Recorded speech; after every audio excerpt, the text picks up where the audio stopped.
Game face, everyone. Inertial dropped. Oh, Well, I'll be done right back entering. then. Right as I press the button. Alright. Hello there, everyone, and welcome to Corey Loses, where today we're going to be continuing our Edge of the Empire, Edge of Despair campaign, which is a campaign we're doing in the Fantasy Flight Games tabletop system for all your Star Wars RPG needs. Joining me as usual, we have Inertial, Kalo, and Sleverd as our adventuring party, going out into the galaxy and ruining things for everyone else. If you three want to say hi or something, that'd be... Hey! And Inertial may or may not be here right now. Yeah, I'm here. Just, I'll be there in a second. And we also have our esteemed game master, who is definitely not going to look for many ways to kill us and punish us for our bad behavior. Evil Bob the Bob. Hello. Welcome So, to the Edge of Despair, which is a pretty maudlin name considering what we've got up to so far. Though you guys did sell out well. You guys, Thar sold out some rebels last time, so. And there were some people asking why I would be doing stuff, and Inertial would be doing stuff that we were doing when Thar had done that, but we didn't know he did that. So that would be metagaming. Do not activate Discord overlay in this game. Oh my god. Alright, so I'll pass everything over to the capable and caring hands of Bob for the rest of the night. Oh, you're just going to sit back, do nothing? Yeah, well, no one respects Fuzz, so... At the start of Game of Thrones. Yeah, what do you guys do? Okay, I'm just deleting this tablet. If you guys are just going to I'm mess not with doing it... anything! It's not me! No, it's Sleverd, gone. It's gone. why- Just stop. Why are you watching YouTube Stop, in the stop. stream? I have done nothing. It's gone. It's gone. Oh, you did it, Slev. Okay, so... Right, last time you guys were on Teth, delivering some medical equipment to Balfour the Hutt. Had a bit of a run-in with... bit of a run-in with some people. You bumped into some rebels. You went and helped the rebels, actually. Thar went and healed up some rebels at their safe house. You almost got arrested by stormtroopers, but managed to escape. Thar then sold out the rebels to try and get a better deal. It worked. Kind of. Well, you got got back to the us ship. nearly killed. You got back to the ship, but Walden realized he'd actually he'd left his company ID behind, which was a bit of a mistake. Then the Empire showed up fighting the rebels that you had helped earlier, and you guys felt bad, or at least Thar kind of felt bad. Everyone else just kind of didn't really. Well, I guess Walden knew what was going on, but Fuzz and Zero had no idea. So Vernon. So you guys went and helped the rebels, saved them, and escaped the planet. With them in tow, yeah. With them in tow, you just jumped to the last point you guys had jumped off. And you're currently in hyperspace heading towards Junkfort Station, which is where the Avdon Hale is currently located on the map. Do we want to roll some Destiny? So if you could... here's a force die for everybody. Everyone gets a force die each. Yay! Just give that a shake and let me know how much... 2 white. That's pretty good. Too dark. Too light? Too dark. Okay. And Kayla, you said too light? Yes, sir. Oh, wow.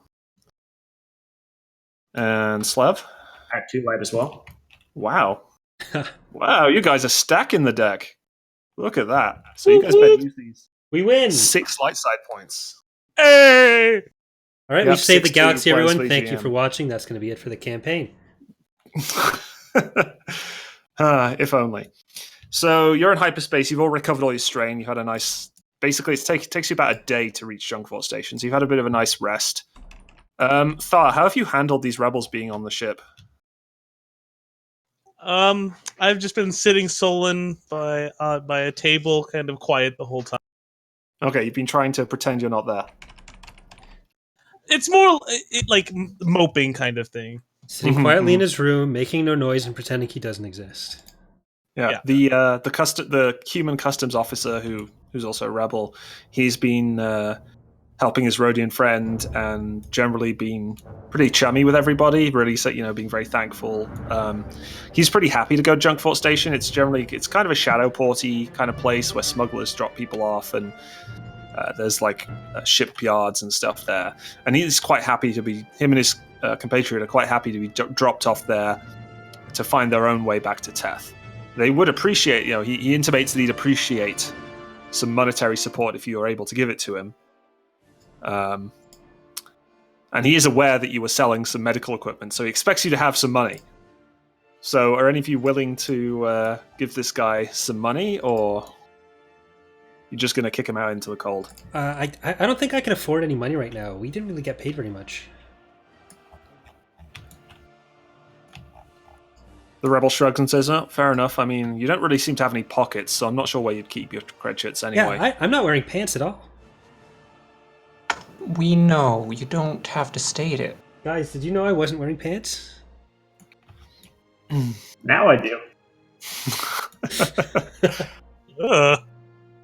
Presumably you're all like in the galley. That applies in real life as well. You're in the galley just before you reach your destination, and he turns to Thar. Thar, you've got anything you can spare? Thar kind of like looks at him very slowly and just mumbles something under his breath and shrugs. Well, fair enough. I guess I understand. You guys clearly aren't the wealthiest beings on this side of the galaxy. So they actually owe people a lot of money. Oh, okay. Yeah. Then I guess I'd like to get off your ship as soon as possible. It looks like we're coming out of hyperspace now, and you drop out of hyperspace around Junkfort Station.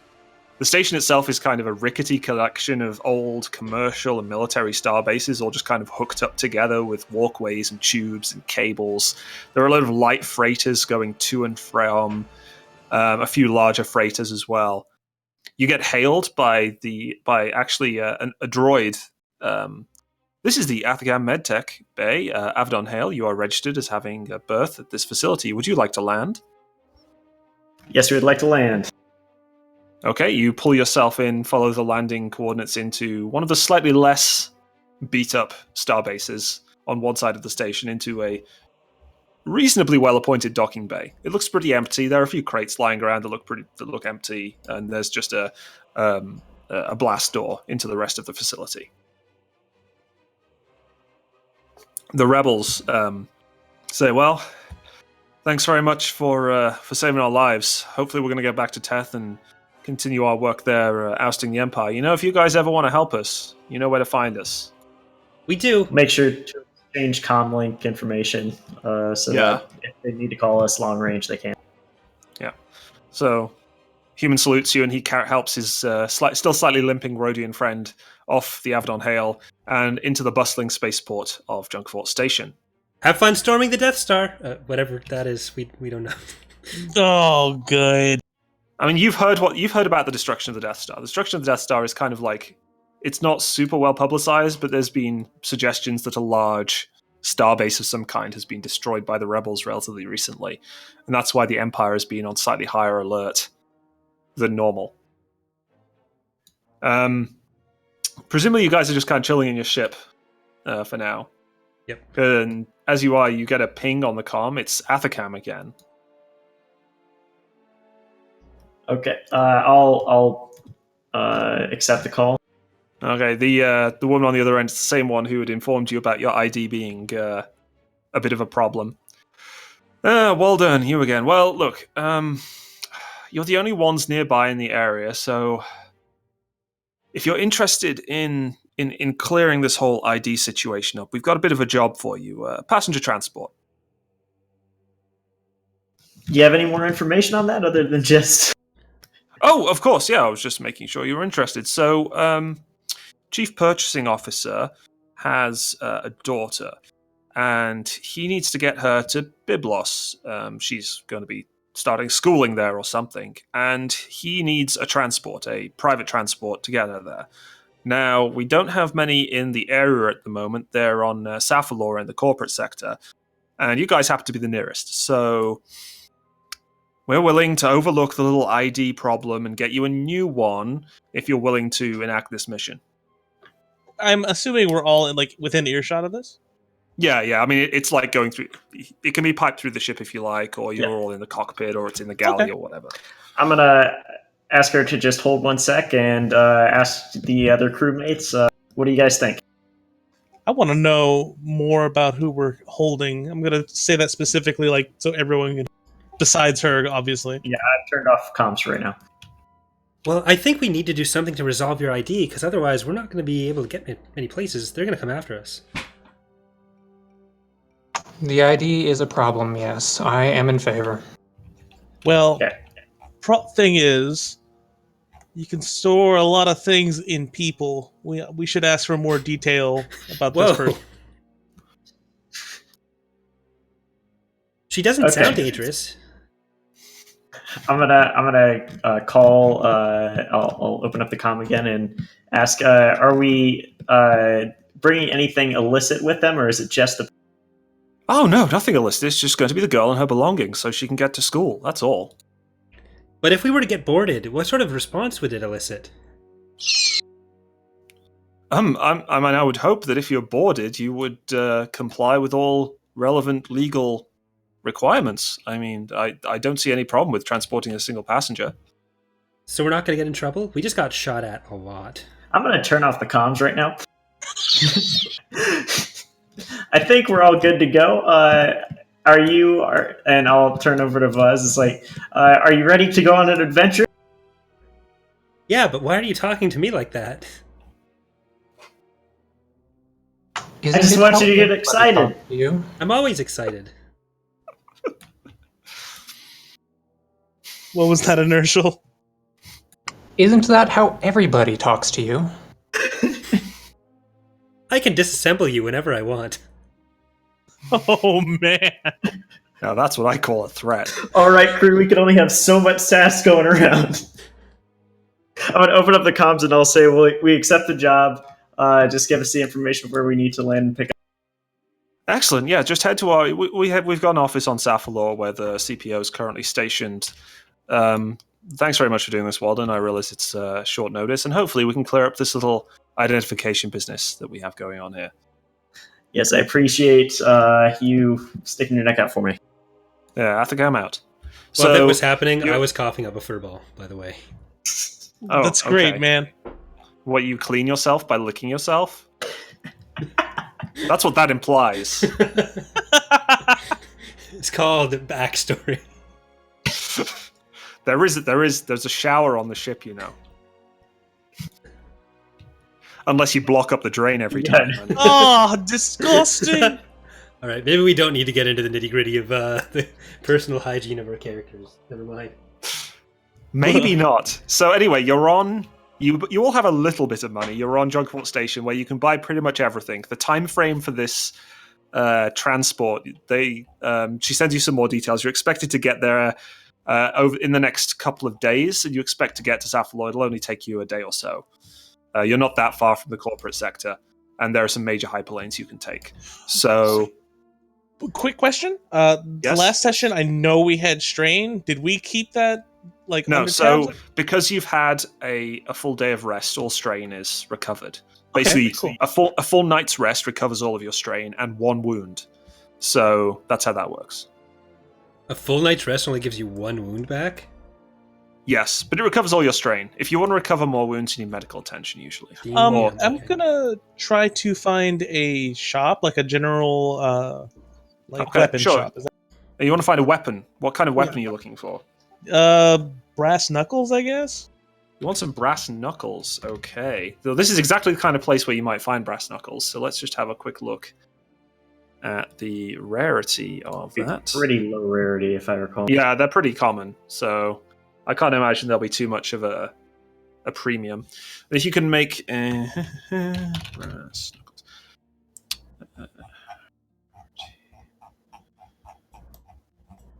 Rarity, which column is that? That column for some reason. Yeah, rarity 0. So if you could just make an easy negotiation check to find them. Sure. Give me 1 second.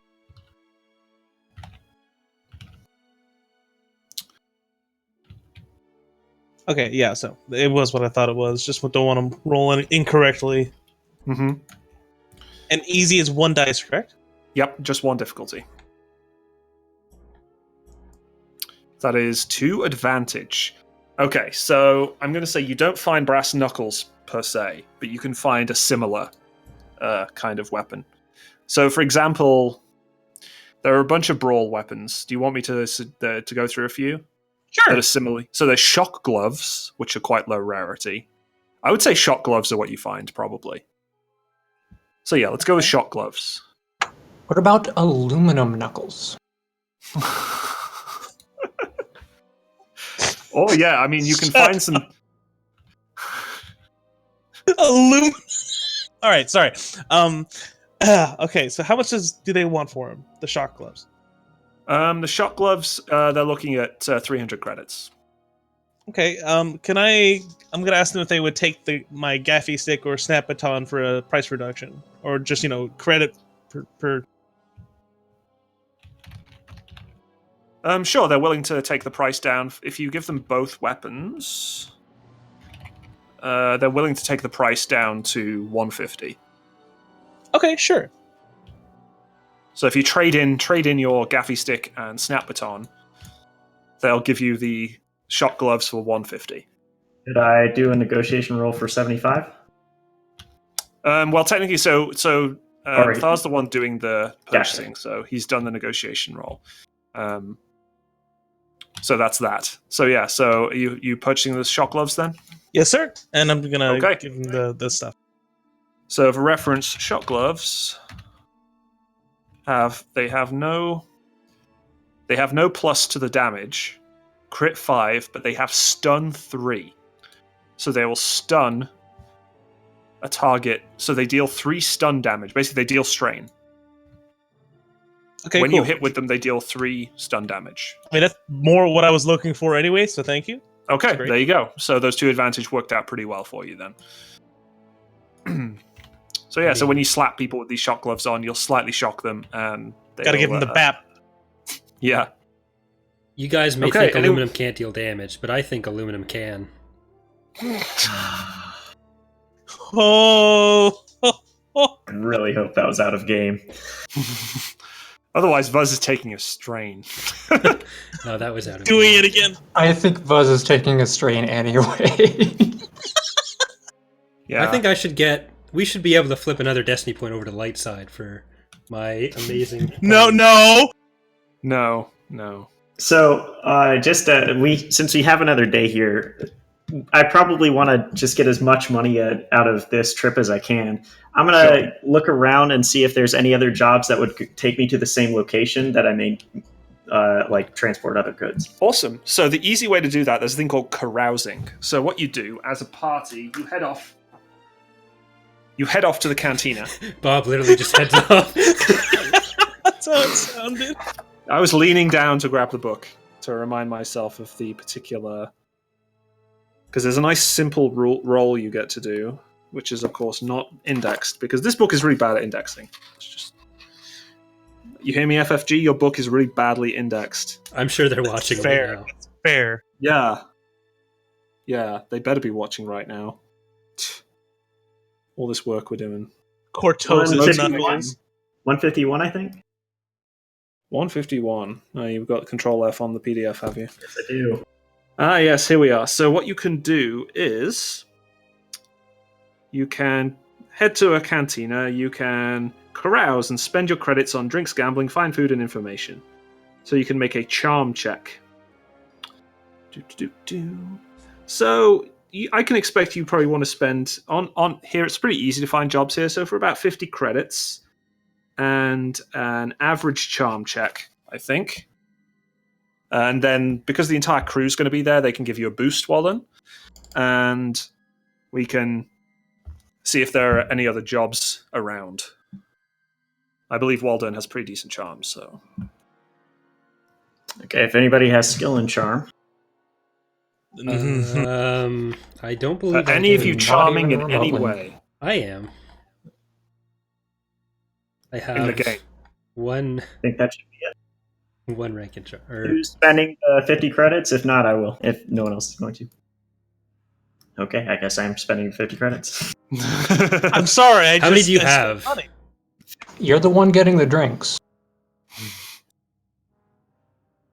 Yeah, I'm not playing my Rhodian anymore, so. Okay, 2 success, 3 advantage. Okay. Okay, could I suggest the advantages here? Yeah, go ahead. Okay, so I'm thinking non-illicit transporting of goods. Okay, yeah, so you So- want them to be completely legal. Completely legal goods, and it's something that we can stow at least.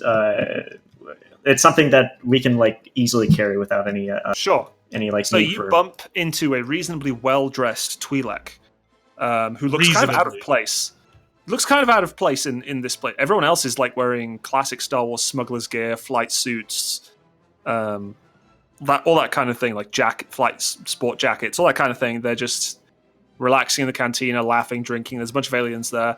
And then there's Twi'lek, who looks kind of well-dressed. Got a nice robe on, some rings, that kind of thing. And you manage to sidle up to him and make some small talk with him. And it turns out he has some electronics he needs delivered to the corporate sector, which is actually, it's going to be on your route. So you're heading to Saphalor, which is, you can't see on this large map, but in the corporate sector, it's kind of in between, just south of Bonadan. So if I grab out the Essential Atlas. Yeah, he needs some electronics delivered to Kala 7, which is a university planet deep in the corporate sector. And these electronics, it's just some research equipment to be taken to one of the professors at the university. And he's been waylaid on Junkfort because of a lack of a ship on his part. He's happy to let you take the equipment away, and he's going to stick around looking for another ship because he's going in the opposite direction. But he's willing to pay you, I'm going to say 500 credits to transport this stuff. Could I negotiate for like 650? I want to assist him on that, by the way. Sure, so if you could make a boosted average negotiation check. Gotcha.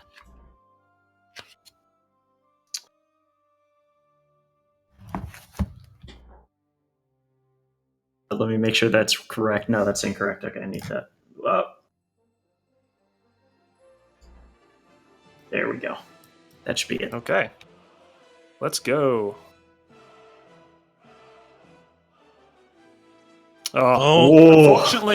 Unfortunately, he's not willing to increase the payment, but he's willing to throw in something else to sweeten the deal. What would you like?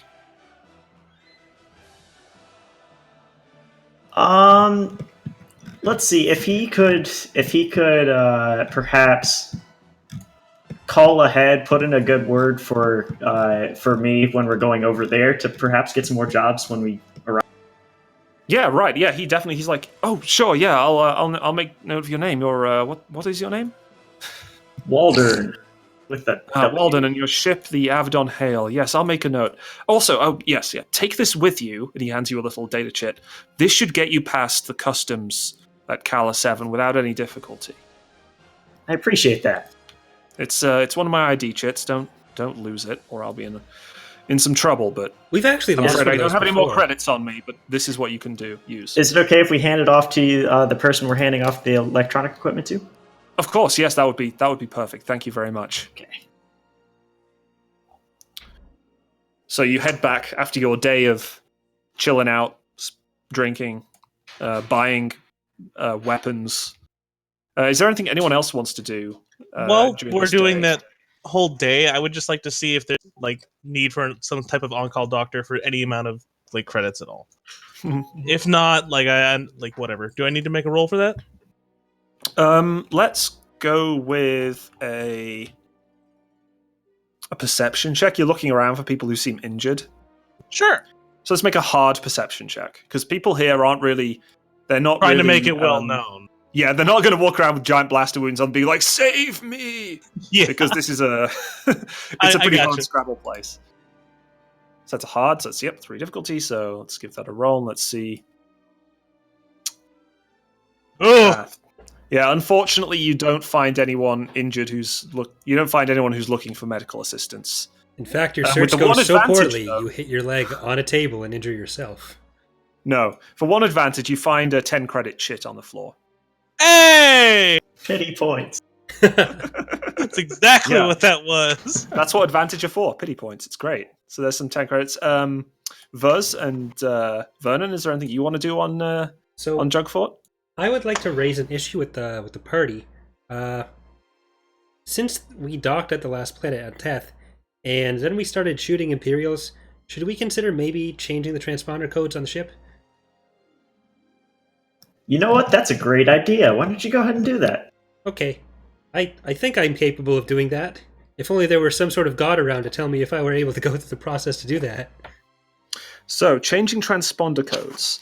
You can add transponder codes. You have to gain.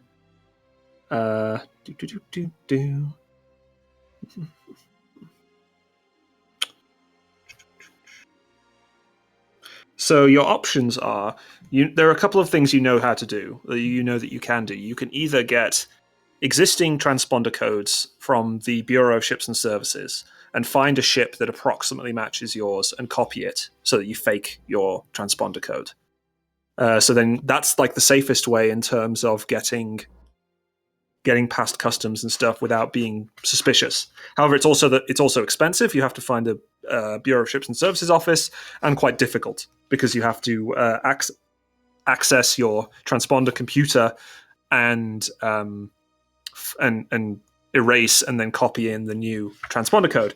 The alternative is concealing the code, which is a lot easier. You just have to access the main computer to kind of damp down the radio transmissions from your transponder. But it's also much more likely to get you caught. If you're stopped and you have no transponder codes, you'll immediately be assumed to be conducting illegal activity. All right. So I'm not going to do that. How expensive are we talking? Would I know that? So if you want to acquire... so you're aware that the typical Bureau of Ships and Services prices for unrestricted transponder data is about 1,000 credits for their current database. All right. So but I you're guess I'll aware just you tell have to everyone. pass a background check and a few other things. You have to go through a bunch of paperwork loopholes to get hold of it. All right. So I'll just tell the party that we'll keep that in mind as something to do potentially in the future. But right now, I forgot I can't do that immediately. Just kidding. It's complicated and expensive to change a transponder code. Alternatively, it's easy and dangerous. We'll have to see if the Empire really is after us next time we try to land, and then we'll look into it, because I don't really want to spend that much money right now. I just thought I'd bring it up as something that we could look into. Indeed, sounds like a smart plan eventually. Yes. And Vernon, is there anything Vernon wants to do on Junkfort?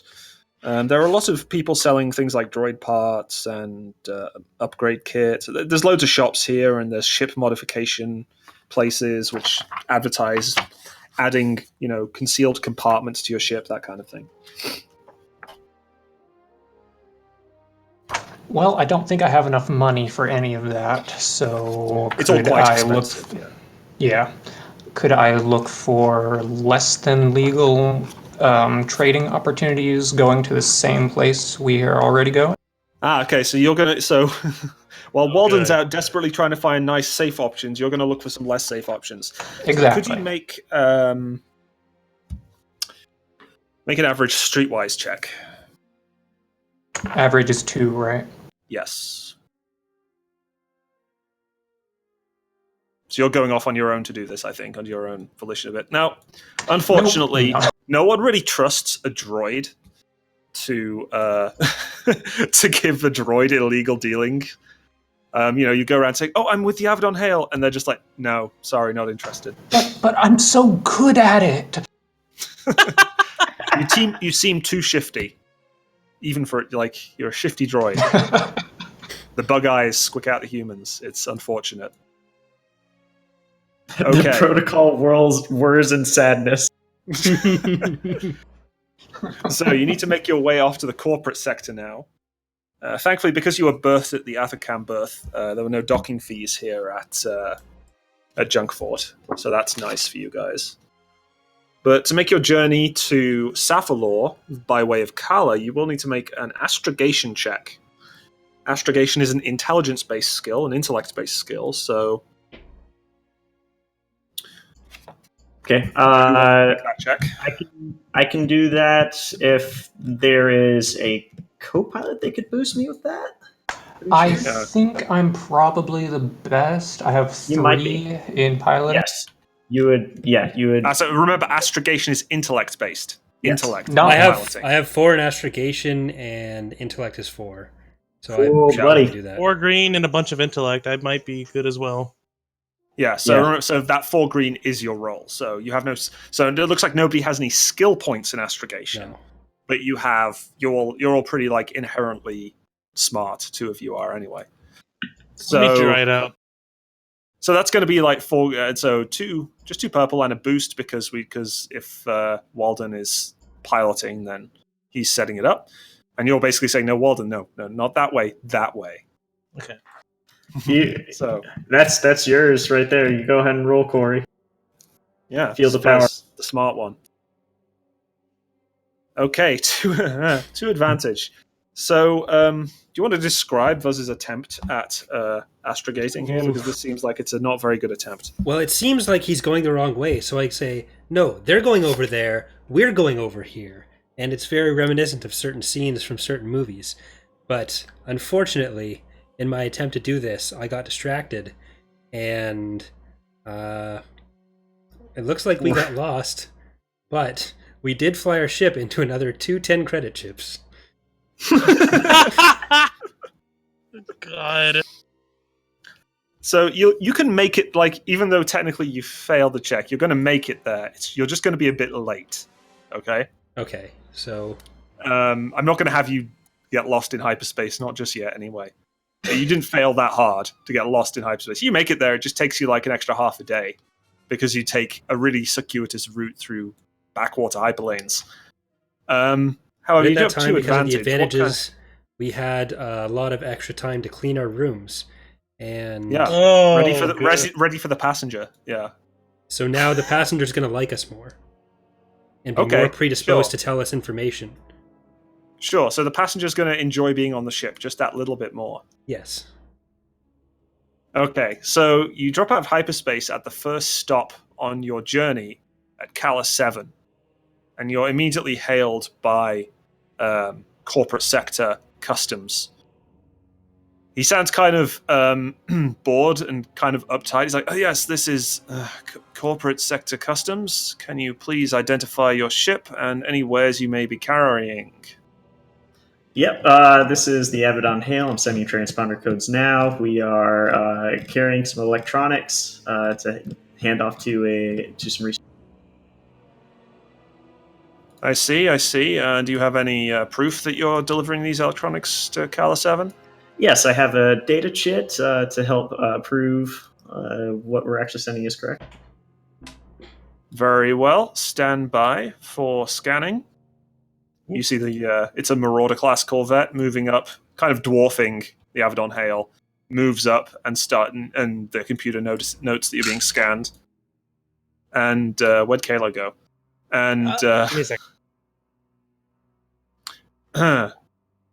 and then the customs officer gets back on the radio. Yep, all checks out. Looks like you're good to go, Abaddon Hail.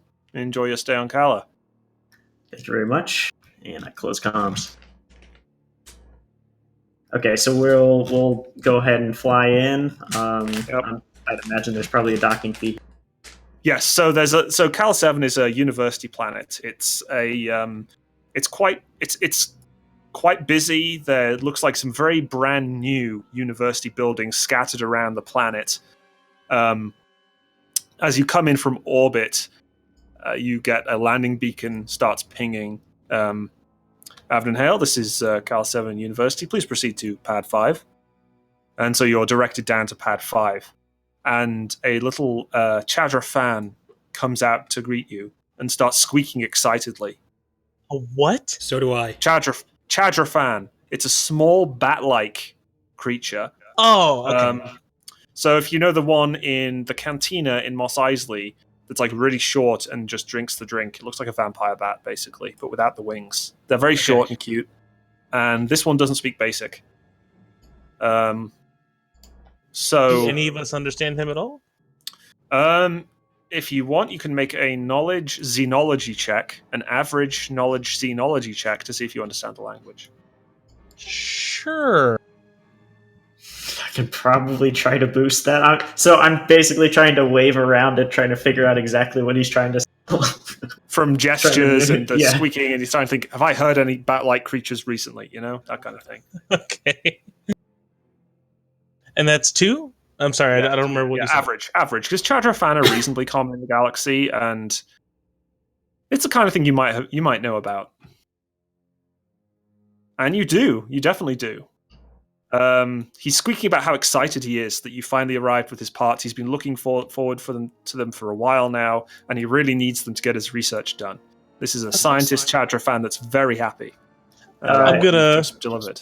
Point out the information to Slevert, who has the electronics undoubtedly. Yes, I'll kind of like wave him on board just so he can go ahead and pick up the stuff from inside my vehicle. Sure, he comes in, goes into the wherever you stash this. I mean, it's quite a small piece of electronics. You could probably have had it on your person. Just in the main galley. Okay, so he goes and picks it up off the table. He looks like he picks it with reverence. He looks like he's just found the Holy Grail, as it were. But I mean, to you guys, it just looks like a cheap piece of electronics. Can I try to see if it's anything special? Sure. So Technician that I am. So he's picked it up now. So you had a chance to look at it during the journey, but you didn't choose to. So if you're going to do it now, it's going to be a hard mechanics check with a setback because you have to do it while there's a Chadrafan holding it. All right. I like a challenge.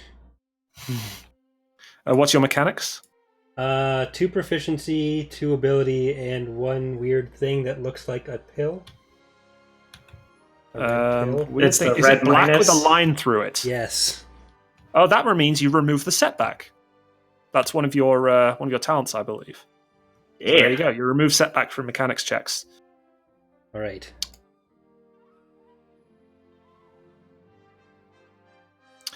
Oh, unfortunately, you don't know exactly what it is. With those by the way, Kalo, you got 4 advantage. So do you want to know some more things about Chadrafan, or are you okay?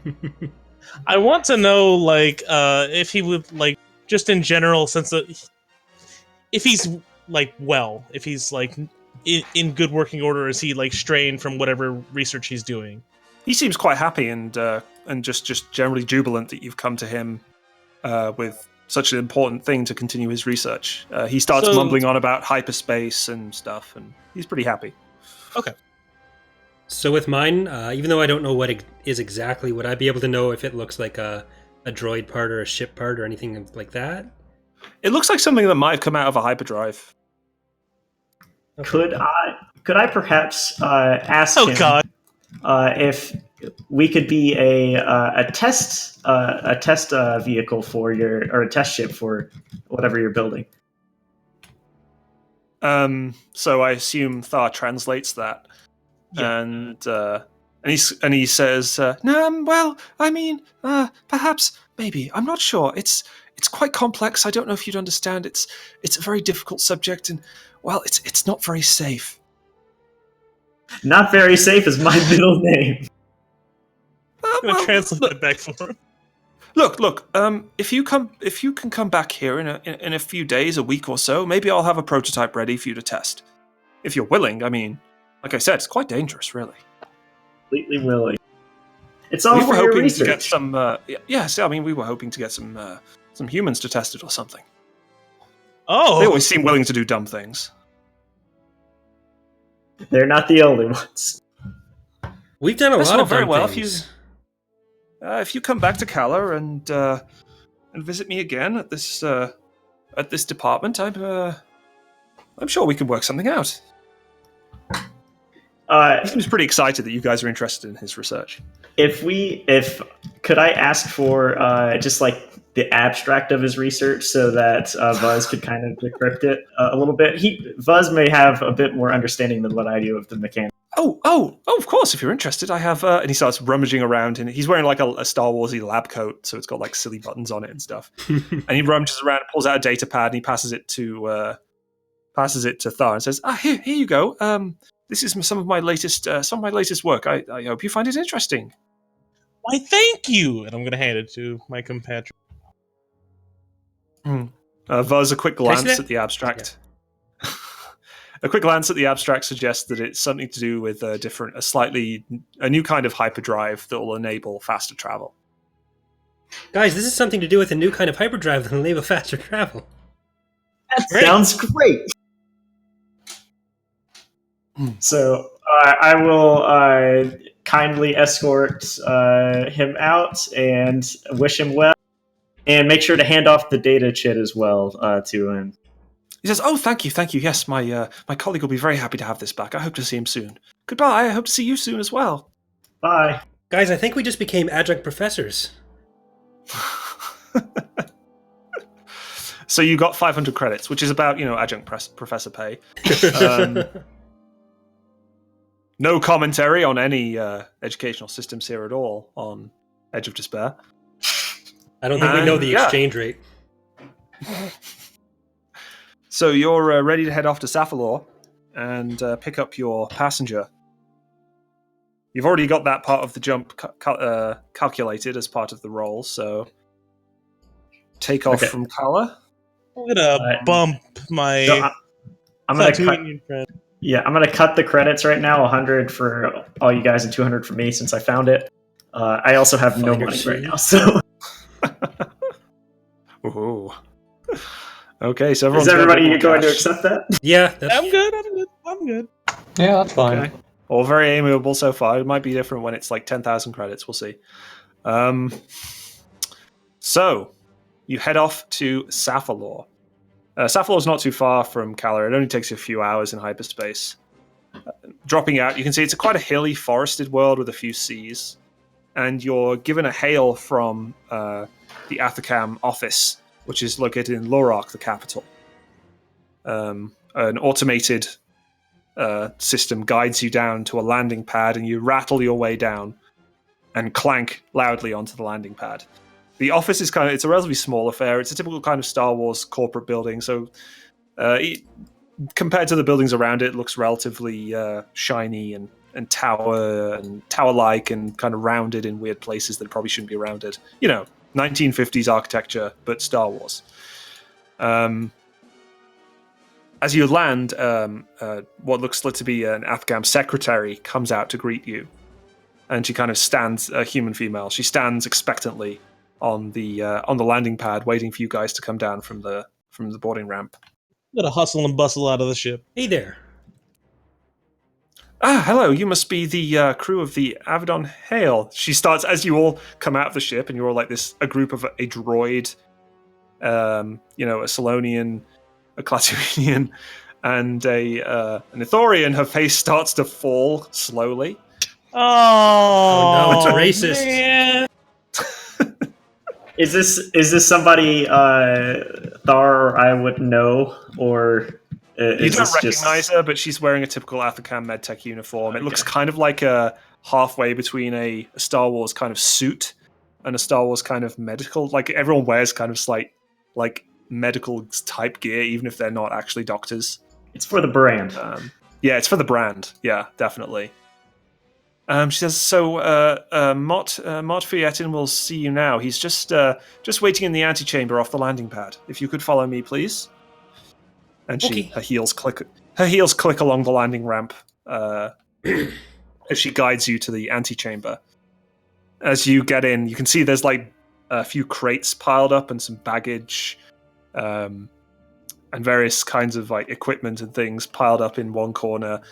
A teenage girl, kind of in her late teens, looking sullen and bored. A human girl, looking sullen and bored, sitting in a chair. Looking teenagey, yeah. And then a rather bookish-looking man. He has like what looks like eye implants of some kind, and my vision is augmented. Suit. He's basically a Star Wars accountant, right? So he's kind of bookish-looking and a bit nebbish. and he stands up and says, "Ah, yes, you must be the crew transporting my daughter, the Avedon Hale, yes? Yeah. Yes, we are. Excellent, excellent. So, would you mind showing me and my daughter around your ship first?" Sure, but what are Certainly. your names? Oh, of course. I'm sorry. I'm Mott, and this is my daughter Zia. And she kind of nods and goes back to her datapad. Hi, Mott and Zia. We're Vaz, Walden, Vernon, and... Oh, Thar. Thar. I am pretty thorough. I'm gonna Zia throw says, you a very "Uh-huh." far distance if you're not careful here, little one. No puns, Kalo. And Mott says, excellent to meet you all. So, yes, if you would like to show me to your ship. We'll escort him back and go up the ramp, and I will be extolling the virtues of our freighter ship and its ability to navigate through the stars. So I'm going to assume the Avedon Hale isn't quite as beat up as the Millennium Falcon on the inside, but it's kind of close. It's not like the most plush environment. I keep it very well maintained, so... Yes. So it's surprisingly clean. Surprisingly clean. There is little bits of fur everywhere because that's what happens when you have a Hey, pet. now, we use that advantage to clean up this place. That's true. Never mind. It's true. Fur It's has been very spick and vacuumed. span. So it looks like I will invoke the Disney movies here and say at least the inside looks like the inside of the Millennium Falcon in Solo. So Okay. that's what people can imagine. It looks nice, relatively spick and span, clean, bright. And despite the outside looking a bit rickety and rusty still, because you can't really scrub the outside while you're in hyperspace. I even broke out the air freshener. Is Zia with us right now? When She's following behind, looking annoyed, and then the secretary is behind them, stuck trying to, like, you see her out the bridge window. She's loading stuff onto like a repulsor trolley and trying Can I go help her? push it. Sure, yeah, you can go and help her. She's quite grateful for the help. If you could make well, actually, these are pretty heavy crates. These are surprisingly heavy crates because this is a teenage girl packing. So let's go with a hard athletics check. Oh yeah! You can show off I your dropped- buff Ithorian muscles. Rip and tear. So you can have a boost because she is helping you. So your athletics appears to just be 3 green. So okay, there. yeah, she's helping you, so you get a boost. And Why do we just suck at everything today? You managed maybe to you move need to it. start using these destiny points to get some upgrades. But yeah, To get some fucking luggage up a ramp? No, thank you. You don't know what's in this luggage, but all you can really do to help is kind of nudge it along the floor towards the repulsor lift sled. What do you want your 5 advantage to do? You got 5 advantage in trying to pick up this luggage. So I'm assuming this works in like so if I have 5 advantages, I can learn 5 things, or is it based on like the quality? I mean, it depends how big the things are that you want to learn. Really. He Okay, cures so- her racism.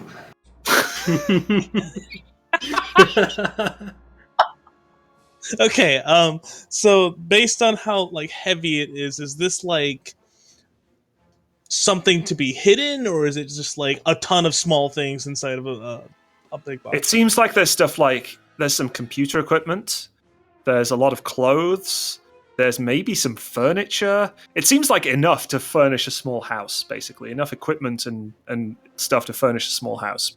And these are pretty rich people. Like, they're pretty well-dressed and wealthy. Like, he's the chief purchasing officer for Athacam, so he's pretty well paid. So she's got quite a lot of stuff with her.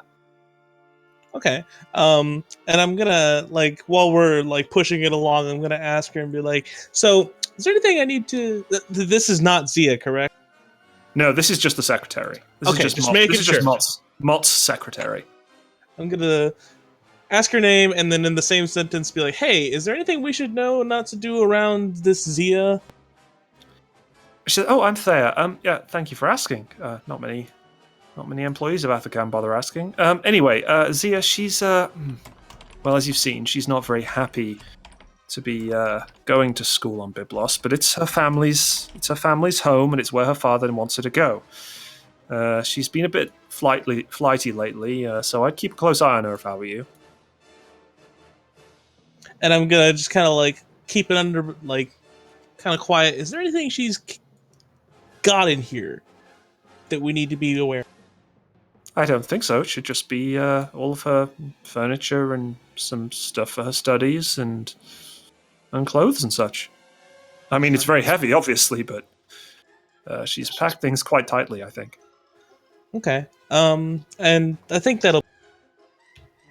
I'm assuming we managed to at least get it in there after enough time, right? Yeah. You've just it's just taken you a while. Meanwhile, on the ship, you're showing Mott and Zia around. Mott is looking quite happily at the nice how clean it is in there and so on. But Zia is she was started off kind of looking bored, but as she was going around the ship, she's kind of you can see that she's glancing quite hard at things like the stairwell that goes to the gun turrets and the cockpit. She glances towards the cockpit and stuff while you're showing her around the main internal corridor of the YT-1300. I'll go ahead and ask Mott, since we didn't actually structure any payments. I'll ask him what the cost is for exporting or for basically transporting his daughter. How much would it cost? Oh, I suppose I'm willing to pay you, let me see, from here to Byblos, usual tramp freighted payment. 1,000 credits, I suppose? 2,000? Let's go with 2,000. I like that number a bit more. Yeah, we can go with 2,000. Says, very well. I mean, you're aware that the company will be paying you, of course, and will therefore take its usual cut. Completely understood. Right, so let me think. He takes out a little data pad. So let's see. So using company equipment, transporting company personnel, transporting company property.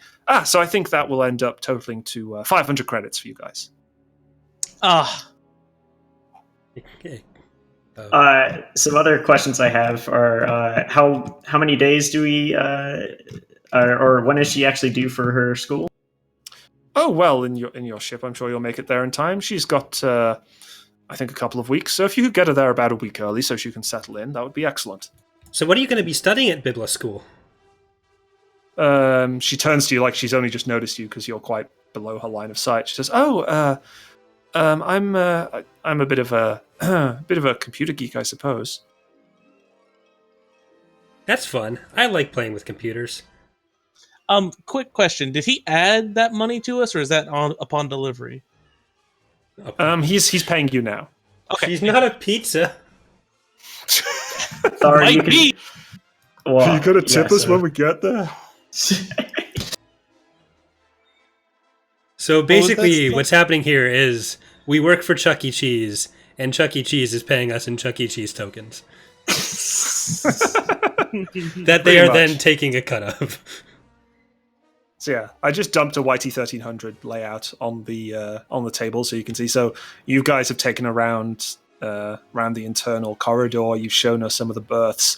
This particular YT-1300 is actually from a specific mission, but you can assume that a number of these areas are actually passenger areas on your ship, and only probably the front part of the ship is actually the cargo hold area on your guys' ship. No. So I'm gonna step up to Mott. That was his name, right? The father. Yes. I'm just He gonna seems ask pretty him if pleased. there's any special information because I'm gonna have like an air of like just doubt around me if I can. Says, well, just make sure my daughter gets there safe. I mean, you'll be taking a major hyper route. Hydian Way goes almost straight to Byblos, so I shouldn't expect you'll have any trouble. The Empire patrols it regularly. Oh, Oh yeah, that's great. I'm gonna shake his hand and slowly walk away. And keep on trying to bring the rest of her goods up. Yeah, you basically started to fill up the cargo hold a little more than you expected would be filled up. Considering you're just transporting one person. I mean, your ship has what encumbrance capacity? Like 140 or something ridiculous? Jesus. 165. So yeah, it has plenty. It has enough space for her stuff. for sure. It probably takes up maybe a quarter of We the could hold. fill it with 165 gaffy sticks. Yep. Well, if you pack them tightly, I would allow that to be. Each crate of gaffy sticks might only be 2 encumbrance, for example. Okay. So, Are we just going to become gaffy stick smugglers? okay, guys, we're off to Tatooine to fight some Tuskens to get their gaffy sticks. We're the gappy guys. and Apparently, sell we've gaffy got one on the sticks. ship already, so... That's No, been I already well, sold trade that, in. You yeah. have to trade it in for shot gloves. So It was a shocking revelation. No, I really. mean, we've got a Tusken Raider on the ship. So I'll take a strain. Ah! That's it. We're getting pun strain. Pun strain is I having to happen deserve here. this. That's all that's happened so far. So, Vernon, do you have anything else you want to glean from? Actually, yeah, that's a good point. I could run a general perception check and make sure everything we've been hearing is on the up. Sure. So technically, I've been lying to you guys. Perception doesn't oppose deception. So it's actually discipline opposes deception. But if you say you're looking for him, you're looking to tell if there's anything untoward going on, I'm happy for you to use perception. So let's see, what kind of perception check? You're looking at Mott, presumably, to see if he's lying or anything in any particular. Primarily, yeah. Yeah. So if you could make a hard perception check.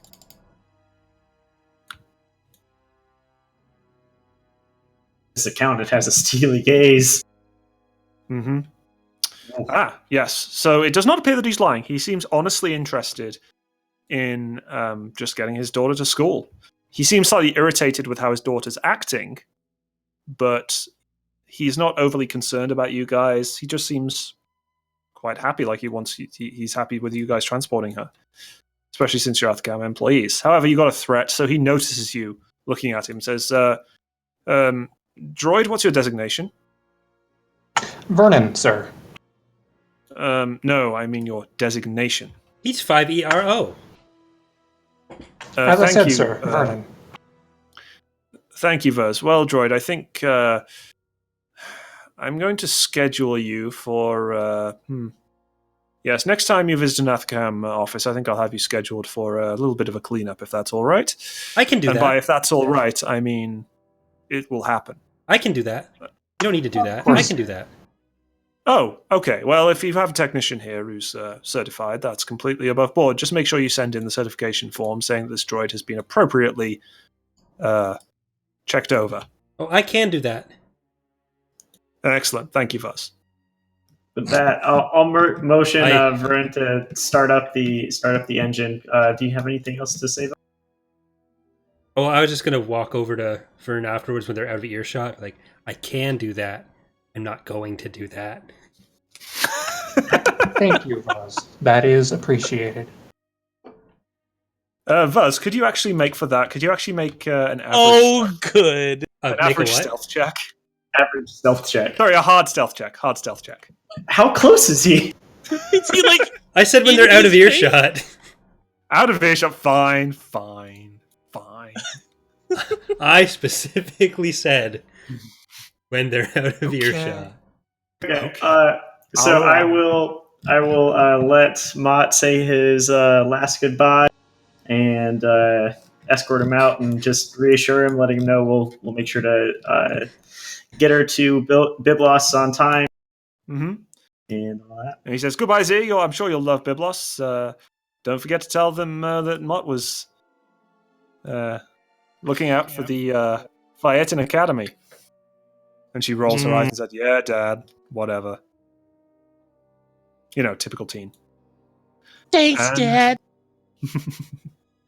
And he steps off the gangplank and waves Yarr. as you take off. Okay. Does So, Buzz just go yar under his breath as he thinks about it being a gangplank? Yeah. He's a Va- big league player. He's like, all right, I'm a pirate now. I Okay. always wanted to be a parrot. A parrot? Yeah. Oh, you're gonna sit on. You're gonna go sit. Let's go. Go sit on Jesus! Walden's. Okay. Yes, Just yeah, on on Walden's my shoulder. I accept I'll just it. sit on the co-pilot chair instead. Immediately, as you, so are you just chilling in? So where is everybody as the ship takes off? Let's go. So I did motion Vernon to start the ship. So he's presumably in I- the cockpit. Yes, I am looking for Zero. Mm-hmm. Making sure to just kind of keep an eye on her initially. Sure. Yeah, she's just kind of slumping in the galley, where the Deseric table is in the Millennium Falcon, but isn't a Deseric table on yours because you probably don't have one. I'm gonna go to our medical area and get like a scanner and just as conspicuously inconspicuous as possible try and scan her and see if she has some terribleness on. So You're just gonna walk up and scan this girl? Okay. Yeah. This is the real world equivalent of a doctor just walking up to her and shoving a thermometer in her face. For no putting a reason. blood pressure of yeah. As you walk towards her with the scanner, she says, what are you doing? Just typical Athacam stuff. Don't worry. Oh, I know the typical Athgam stuff. I'm going to my berth. You stay away from me. I'll be in my bunk. Yeah. So she heads off to the passenger quarters. Are you going to follow her? I'm gonna shake my head and go to the cockpit where Walden is and be like, I don't like this. Maybe I'm just a paranoid person, but Wait, is Okay. Walden there? I think Walden's the only one who's not there. I'm still in the main living quarters. So we're good. So you just watched this happen. yes, no, I was sitting next. I was sitting down, about to talk to her, and then you just scanned. That's amazing. Okay. So yeah, so you take off from Sapphire. So I'm afraid, Vuz, you're going to need to make another astrogation check. Oh boy. Yeah, it's quite a long journey to Byblos. You have to head down the Hydean Way. Well, you have to head to Bonadan first, then take a left turn, head to the Hydean Way, and then down to Denon, and then back up to Byblos, which we can see here on them. Let me just do. So you're currently up here. You have to go and then back up to there. That's where you're going. What You're difficulty did currently- you say? So this is going to be, because you're taking the Hydean Way, which is a major hyperlane, this is going to be average. Alright. Okay. And this will basically determine how long it takes you to get there. Is anyone helping me? Can anyone help me right now? Since I'm there, I'll give him assistance. I thought don't know you if were I with- can. you- So it'll be a boost, yeah. You can totally, you're smart enough to help him, definitely. I said I went to the cockpit. I'm assuming that I'm You there said to help to him. Walden, but either way. We're good. Yeah. So yeah. what are we gonna do with these 3 advantages, guys? So there are a few things you can spend them on. In astrogation, usually it means you get to your destination a little faster. You can spend it on making the journey more pleasant so that you recover more strain. But of course, you don't really need to worry about recovering strain. Yeah, we do. Kalo and I made a couple puns, so I'd like to do It'll that. be a couple weeks of flight. We'll Yeah, be you're going to be fine. flying long enough Oh, that yeah. unless something Let's very make it- untoward happens. Let's which make I'm it sure will faster. Okay, so instead of taking... how long did I say it was going to take? So yeah, instead of taking a week, it's going to take you 4 days. So you're shooting down the Hydean Way. Just blasting down the Hydean Way. Blasting highway to the danger zone in the background. Yeah, basically. Where So would you we shoot be? up to Bonadan and head off down the Hydean Way. And so let's get to the first day. So let's see, Vernon, you have something that you want to do? I just want to say that I'm assigning myself to watch this Zia very closely. Okay, so you're trying to keep an eye on her. Very much so. I Running feel after like her with maybe our scanners, paranoia or- is misplaced, and Bob is just like, guys, really? I was trying to be personable here. I think I know what's Yeah, happening. I just I started- expect you to be paranoid. So, so I assume, Vernon, you basically end up just like standing guard outside of her berth. She's just spending the whole time on the and ship just with the pretending protocol to be droid. a clueless protocol droid whenever she notices. Okay, so if you're going to do that, could you make a if you're trying to be not noticeable, could you make an average stealth check, please? The protocol droid To be just hiding To behind. be nonchalant.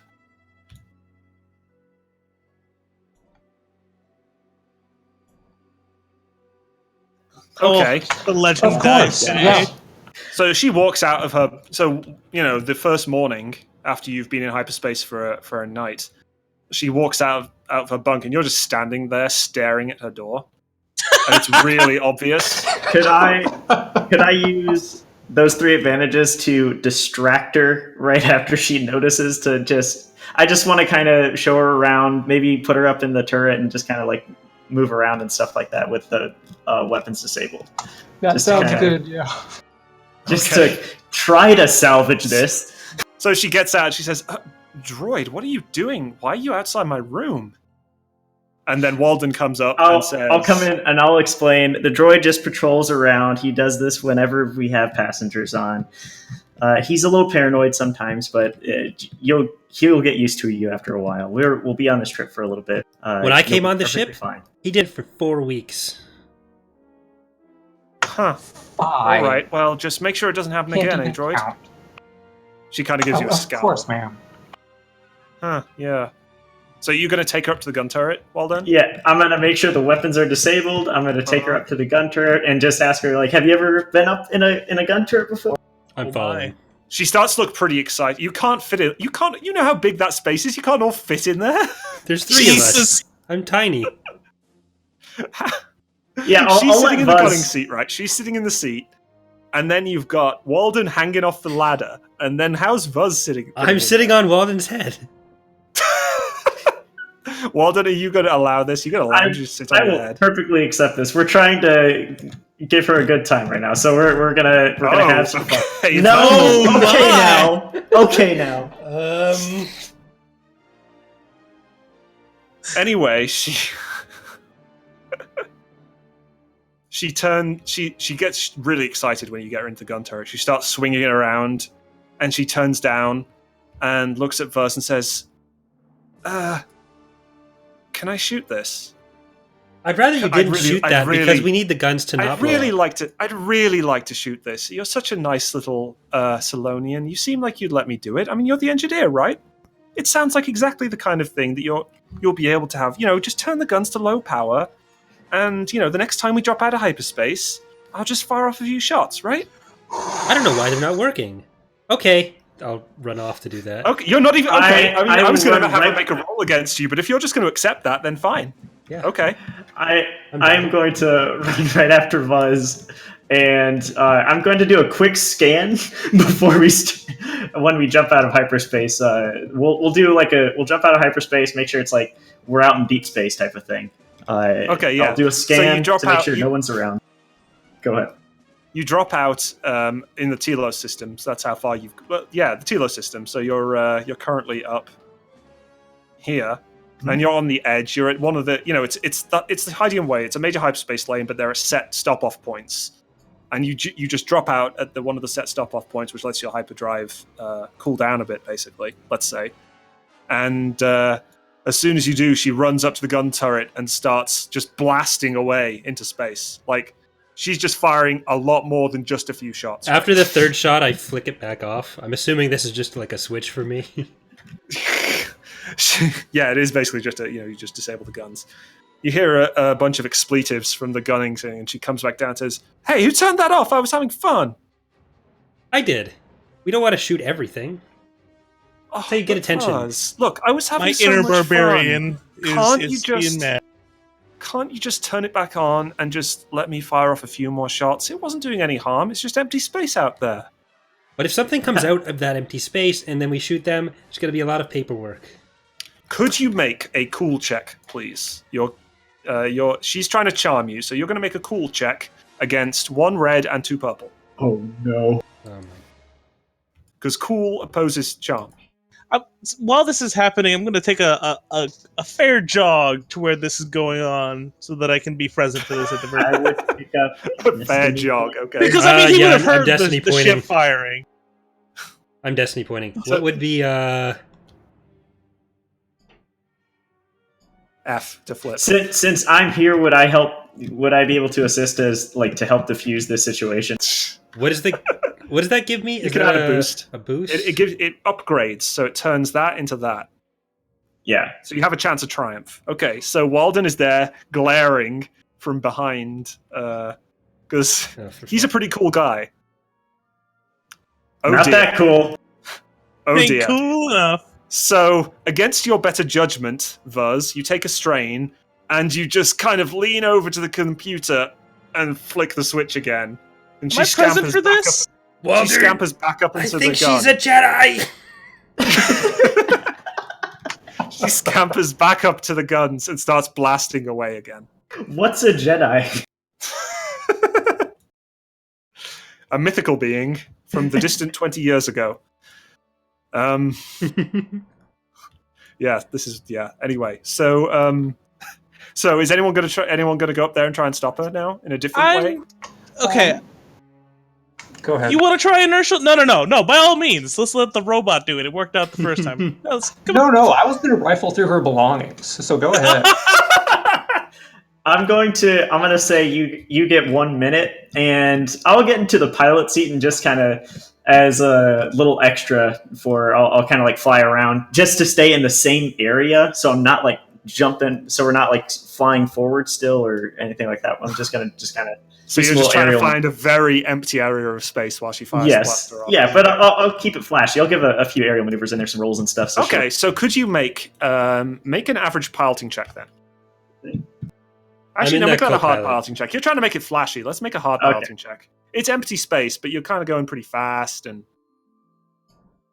this ship isn't really meant for agility either. So. Can I boost let's because remove the boost. Oh, Vuz, you're going to try and help him? Yeah, I'm going to be co-piloting. Okay, so technically the ship has -1 handling, which adds a setback to piloting maneuvers. So, gotcha. Yeah. So yeah, that's what the bad handling of the ship does. So so you try and lurch the Avedon Hail all around, trying to give it a good... It's going to be our first despair. We're going to blow the ship up by flying into our own bullets. Oh, you can't go despair. It's fine. Okay. Holy cow. So I'll call the advantages. You do the failures, and then I'll do the advantages after. So the failure means basically you're trying to do these really fancy moves, but all you end up doing is kind of flying, like yawing the ship in a circle, like in a flat pancake circle. And she just like you hear her over the comm from the thing. What are you trying to do, Walden? That's not very. What was the point of that? Those two advantages, I'm gonna like kind of kick it, like really punch it fast at the very end.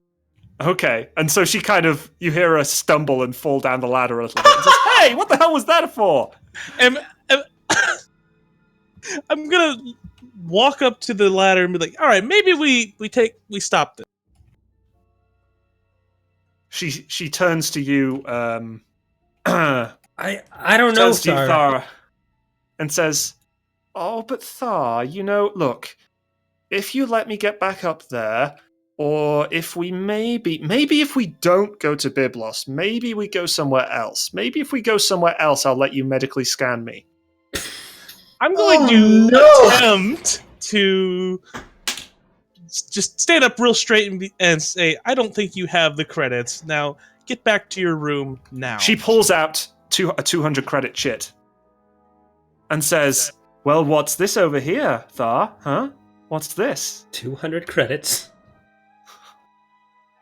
I've got more where that came from. You know my daddy's rich. Your daddy's the one paying us to make sure you get there. Hold up. I've got the shock gloves on, and I'm going to put my hand around her.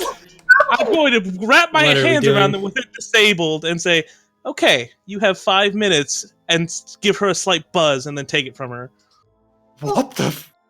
So you stun the girl. She goes, ow! What did you do? I'm going to walk away. The credits out of her hand. And she says, walk away. That's it. And she stomps into the cockpit, Walden, where you are, and says, look, I can't take this from you lackeys. You need to just take me where I want to go, and it sure as hell isn't Byblos. You're going to take me to... She walks over to the star chart, puts her finger down. You're going to take me to Brental. Brental sounds exciting. You should take me there. And you're going to do it right now because I say so. I'm going to slightly entertain this idea and say, okay, what's in Breton? Could you make a... She's threatening you because, like, she's pretty... her dad's pretty high up in Athacam. I'm about to threaten back, so... Oh, well, yeah, well, you only have 1 willpower, so she's threatening you. Yeah. And so you're going to make a discipline check. Oh, goodness. Against 2 red and a purple. She has a lot of weight behind her threats. Like, she's clearly not messing around. So... I'm gonna probably flip a destiny point here. Okay, yeah, that sounds like a good idea. You said, what was it? Vigilance? Discipline. Because you're trying not to break under her wave of... Amazing logic. Yeah. Her daddy's rich and is high up in Athacam, and she's going to get you fired. Oh, dear. Okay. So, you're actually kind of scared. Could I... You're not very happy. Can you actually take 2 strain? Yes. What I was going to do with those 2 advantages, could I turn on the comms to call her dad? Oh. Sure, yeah. You turn on the comms to call her dad back on Sapphire. So she has kind of put the scare in you, and you're kind of worried because you know you owe Athacam a lot. Whether you like it or not, you owe them a lot, and it could be a real mess if she gets them on your she gets you on their bad side. So yeah, you come into her dad. Could I stealthily do it? Stealthily do it. Is that enough advantages for that? So just kind of like as I like turn around, my hands just kind of like on the console type of thing, and you do it. If you want to do it actually stealthily, I need you to make a stealth check as well, I think. Because if she spots you doing this, she has you kind of in the palm of her hand right now. Yeah. So if you could make an average stealth check. Gotcha. She's pretty, you're pretty quick, so I think you'll be able to do it. So average, and then your stealth is whatever your stealth is. Tune in tonight to see the greatest danger the Avalon Hail has ever faced, an unruly teenager. Hey, you guys are doing real bad at this, so... Okay. I mean, I could solve it, I swear. You've already shocked the poor girl. You've ruined this far more than anybody else has done. You're getting bullied by a teenager! Please, no bully. Okay, so you succeed. Yeah, you turn it on with the advantage. You do it very quickly. She doesn't see. Okay, so you turn on the comms, and you immediately hear, "Yes, this is Mott Fayetin of Athacam. Is there a problem, Walden?" Oh no, not a problem. I just wanted to confirm that we are going to Biblos right now. We are perfectly fine. We're on our way. Would you like to say anything? And then I'll point the little microphone over to. Your daughter wants to go to Brental. You hear Mott say she wants to what? Zia, look, I've told you, you're going to Biblos for your education, and that's the end of it. She says, "Oh, fine, Dad." And she glares at all of you and stomps out of the cockpit back to her bunk. And you hear Mott... Yeah, as she walks out, I'm going to put a high five hand out for Buzz. I smack it with my tail. And Mott says... I'm very sorry about this. I understand she can be a little unruly. Do try and keep her under wraps, would you? And definitely don't let her talk you into doing anything rash.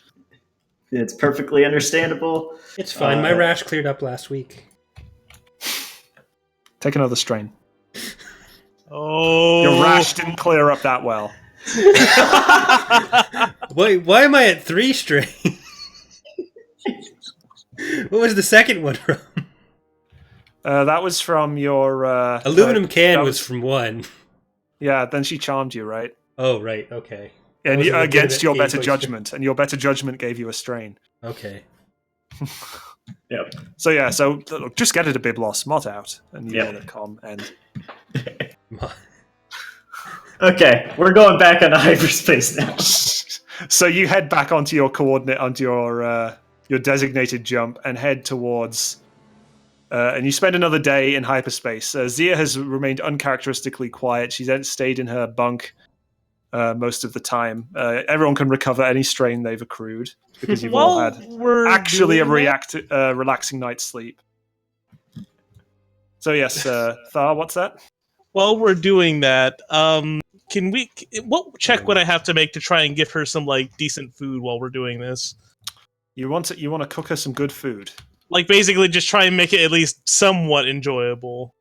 Let's go with a knowledge education check. You That's could like shop a the general food. education thing. So I would say you've got a ship's galley. It's not the most well stocked, so a hard knowledge education. You've got to rack your brain to think of something good to make with it. I'm trying to find the education on here. Hold up. Okay, good. I could definitely. No, I can't. No, get out of the way, nerd. There's an Athorian in the kitchen. All right, I'm gonna. Never had. I want to spend a too many destiny point on this cuisine. as well. Oh my god! Okay. Don't bully me. We've given Bob so we much have one ammo. of those, correct? Yep, Bob, there we go. okay, good. That's how it works. 2 Oh my successes gosh. and 1 threat. You gave her Oh, food yeah. poisoning. Way to go. Don't So, give yeah, him you- ideas. You cook up some lovely food, and she's actually pretty. She takes it back to her bunk, and you hear some pretty happy sounds from in there. But then, a couple of hours later, you see her running to the refresher, grasping her stomach. It did make her a little ill. It was too rich, even for her. You put too much butter in it, too much space butter, and maybe a little alcohol that she wasn't really ready for. I told you should have given her some Clatuinian slugs. No. Bob, were All right, you by that's any all. chance watching Willy Wonka recently? I'm getting some definite Violet Beauregard vibes here. I want it now.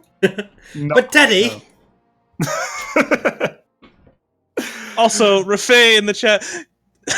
Happy sounds coming from her room. Thanks, Bob. Yeah. She enjoyed the food. This is the best food she's had on the trip so far. Which, to be fair, isn't saying much because previously you've just had like rations, effectively. Whatever you can cook up Well, in a Whitey it's all- 1500 galley. it's only been the first day. How much I'm does gonna she need hand to her eat? the equivalent of Pepto Bismol in space, by the way, and then She's we'll a just growing like- teen. She's a growing teen. And she's very thankful for the Pepto. Okay, so we're going to take a bit of a break here, halfway through the hyperspace journey, so that I can have a bit more of a water to drink and people can use bathrooms and whatever. So, All right, we'll be back at 9:30, so we'll say a 5-minute break here. 5-minute sounds break good. sounds great. Thanks very much. All right. See you in 5 minutes, everyone.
You talking about how Bob is clearly rigging the game. Yes, sir. All right, hey there, everyone. We are back. We're ready to continue our trip to school to drop off Zia. So let's go. Sounds so mundane. So, where is everybody on the second day of our trip? The droid's in the cargo bay rifling through belongings. I'm in Okay, bed. if you're searching through her stuff, could you make a 4 difficulty perception check?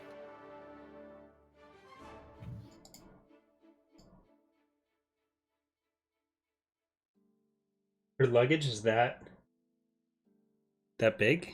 Oh my you god! serious? Oh my god! So This is- you don't find like anything You've been that looking you think through is- our luggage. You find nothing. Like, it's just clothes and furniture and computer parts and stuff that look completely bog standard and normal. Computer parts just look like they're ready to make a computer for like school purposes. Like, it's completely normal stuff. What do you want the 4 advantages to do? Just put everything I take back. whatever's looks like it's worth the most.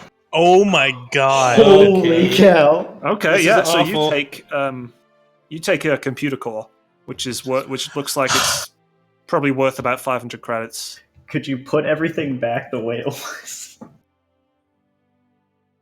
Oh my god. Yeah, could I maybe decrease the value of the core and put everything back the way it was? Sure. So you get a slightly.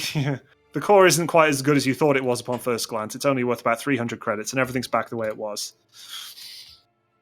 Oh my god! So, as a droid, of course, you have perfect photographic memory, so you can immediately put things back where they were. So that helps. That's good, but as I was saying during the break, I'm pretty sure there's GM tampering on these.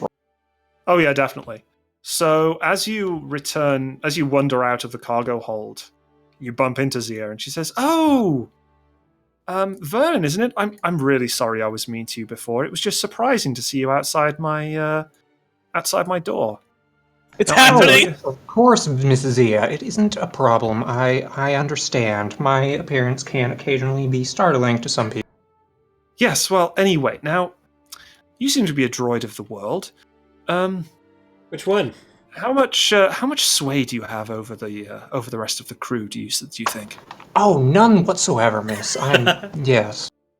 I'm Yes, just a but I'm droid, sure- ma'am. Okay, but I'm sure you have some. You can work with the ship's computer, right? Oh no, despite appearances, I'm terrible at such things. Huh. I see. Well, you are an Athacam medtech property, right? Yes, ma'am. So, as an Athacam family member, I could give you orders. Can she? You know, just for little old me. If she has the right credentials, she probably can. Could you make she's charming, being charming again, and Oh, charm. It has to be charm. she's being pretty charming. She's batting her eyelashes at you. She's trying to be apologetic. So if you could make a discipline check against 1 red and 2 purple. I feel like someone's obligation came into play here. It A little kind of bit as did, well. yeah. Red is challenge, right? Yep. So that's the difficulty, and you have, I believe, 1 discipline. 2. I did upgrade my willpower okay. when you Excellent. asked me to So change you're not it. complete. Yes, you're not completely. Just mostly. Just mostly. So yes, good luck. Oh. Flipping a destiny point. Oh no. Keeps getting What? No? Go So, no, for that's- it. Do that's it. great. Do it. So remove an ability, add a proficiency, you upgrade, and let's see how well you resist this girl's wiles. You resist them. So a neutral is a success for a player? Usually, technically, neutral is failure. Neutral is technically just failure. But I don't think she's succeeded well enough to really get anything out of you. So you're like, yes, I'll take your orders if they don't go against the mission, basically. Which is to deliver her to like her father's orders supersede hers, essentially. Right, that makes sense. Yeah, let's go with that. So she sighs and she says, "Oh, very well. I suppose that makes sense," and just goes back off towards. She actually starts walking towards the engine room.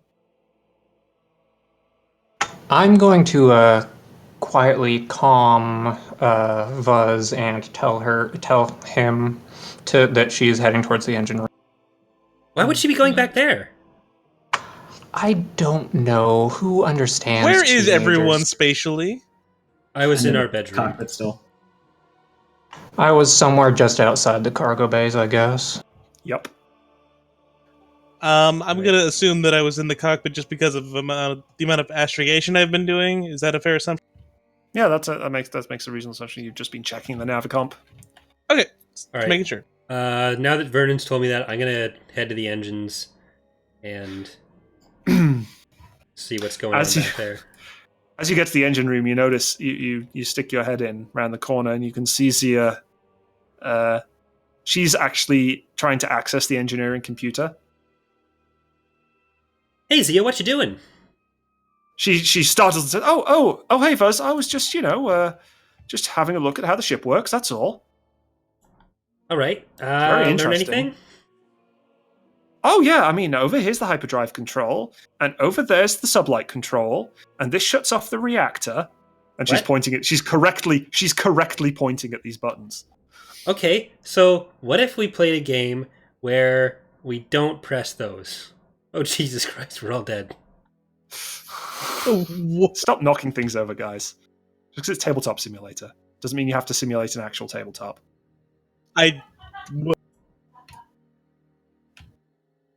She says, "Oh, but Vuz, don't you want to show me how all these things work? I'm sure I could learn so much from you. You seem like such a smart guy."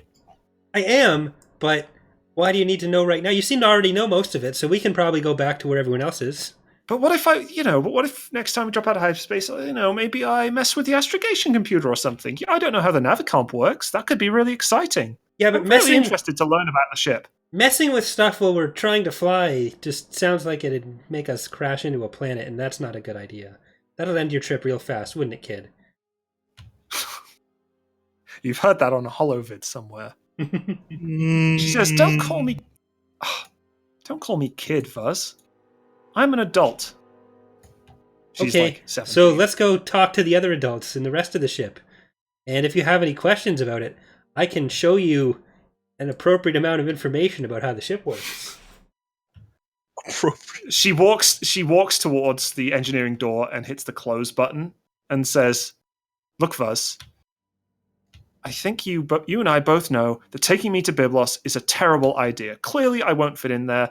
I'm just too smart. You need to take me with you. You need to take me on your travels. You seem like an adventurous kind of guy. So you want to... Could you make a... just imagine anime sweat droplets coming off Buzz right now. Can you make a cool check? A cool check against 1 red, 2 purple.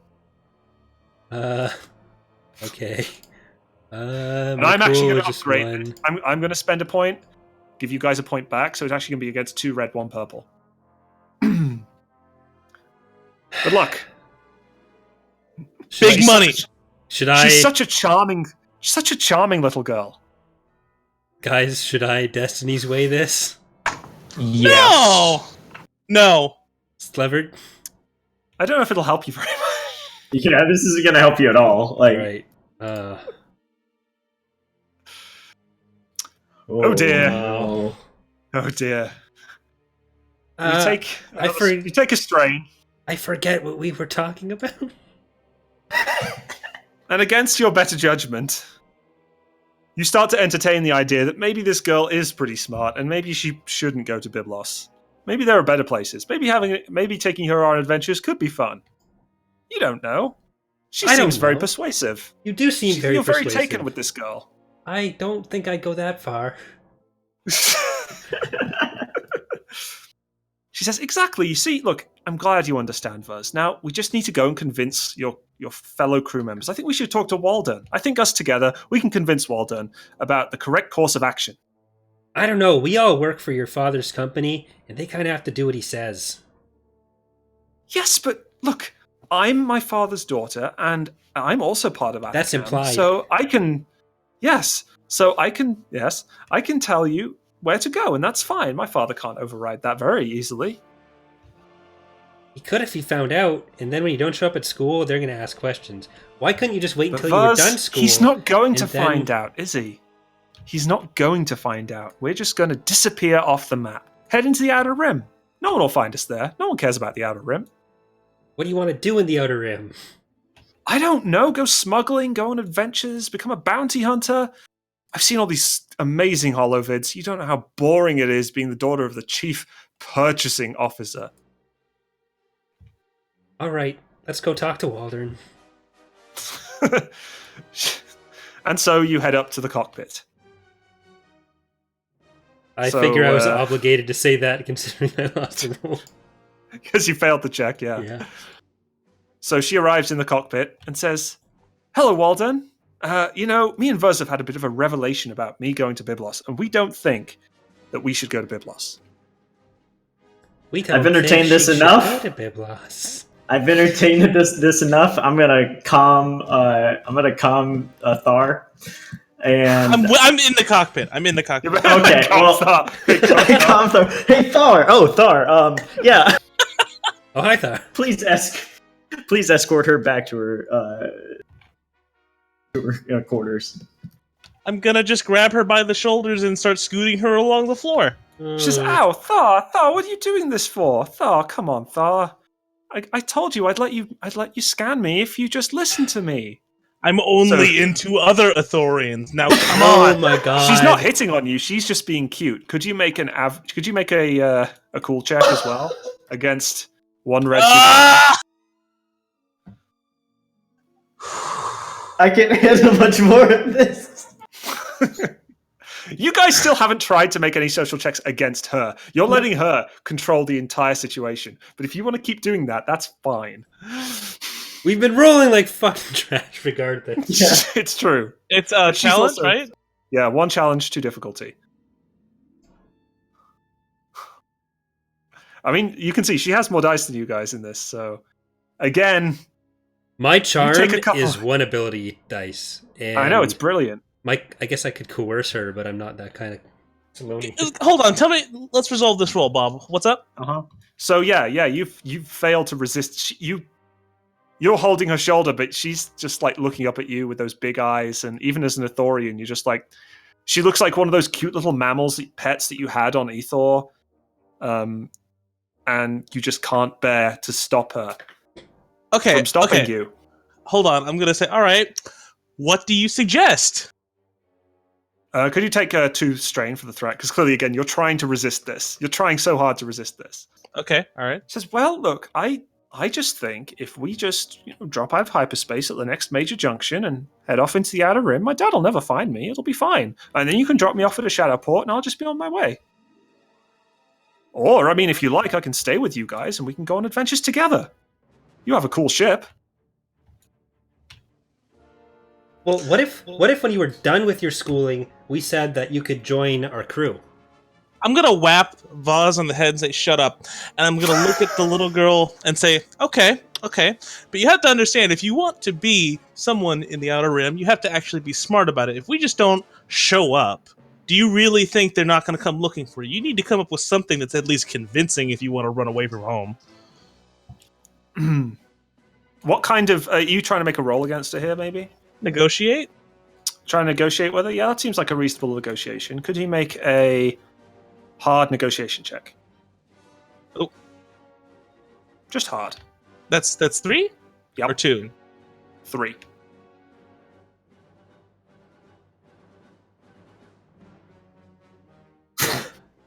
She says, "No, I'm sorry, Thar. I really want to go now. I'm ready. I'm old enough." Come on, Walden, you agree. I don't. And... I don't see... Okay, so just out of the game real here. I don't see a way to threaten. Would that still be under negotiation, or would that be under... Coercion, and you can't... Yeah, threatening her is coercion. You're not very good. You're not for a Klaatuini. You are the least threatening Klaatuini. Yes, I have a very She's kind. like, oh, Piggy Wiggy. All right. I have a kind face. What if she needs to make it to school? But what if it looks like we're letting her join us? What if we went afterwards to get her back after she checked in school, and then at least her father knows she got there, and we're not in trouble? How about this? We'll take you out to when we hit Brental. We'll go out on the town for a little bit. How about that? I'll come to a compromise here. Okay, so you can make the same hard negotiation check. I think you might have better luck.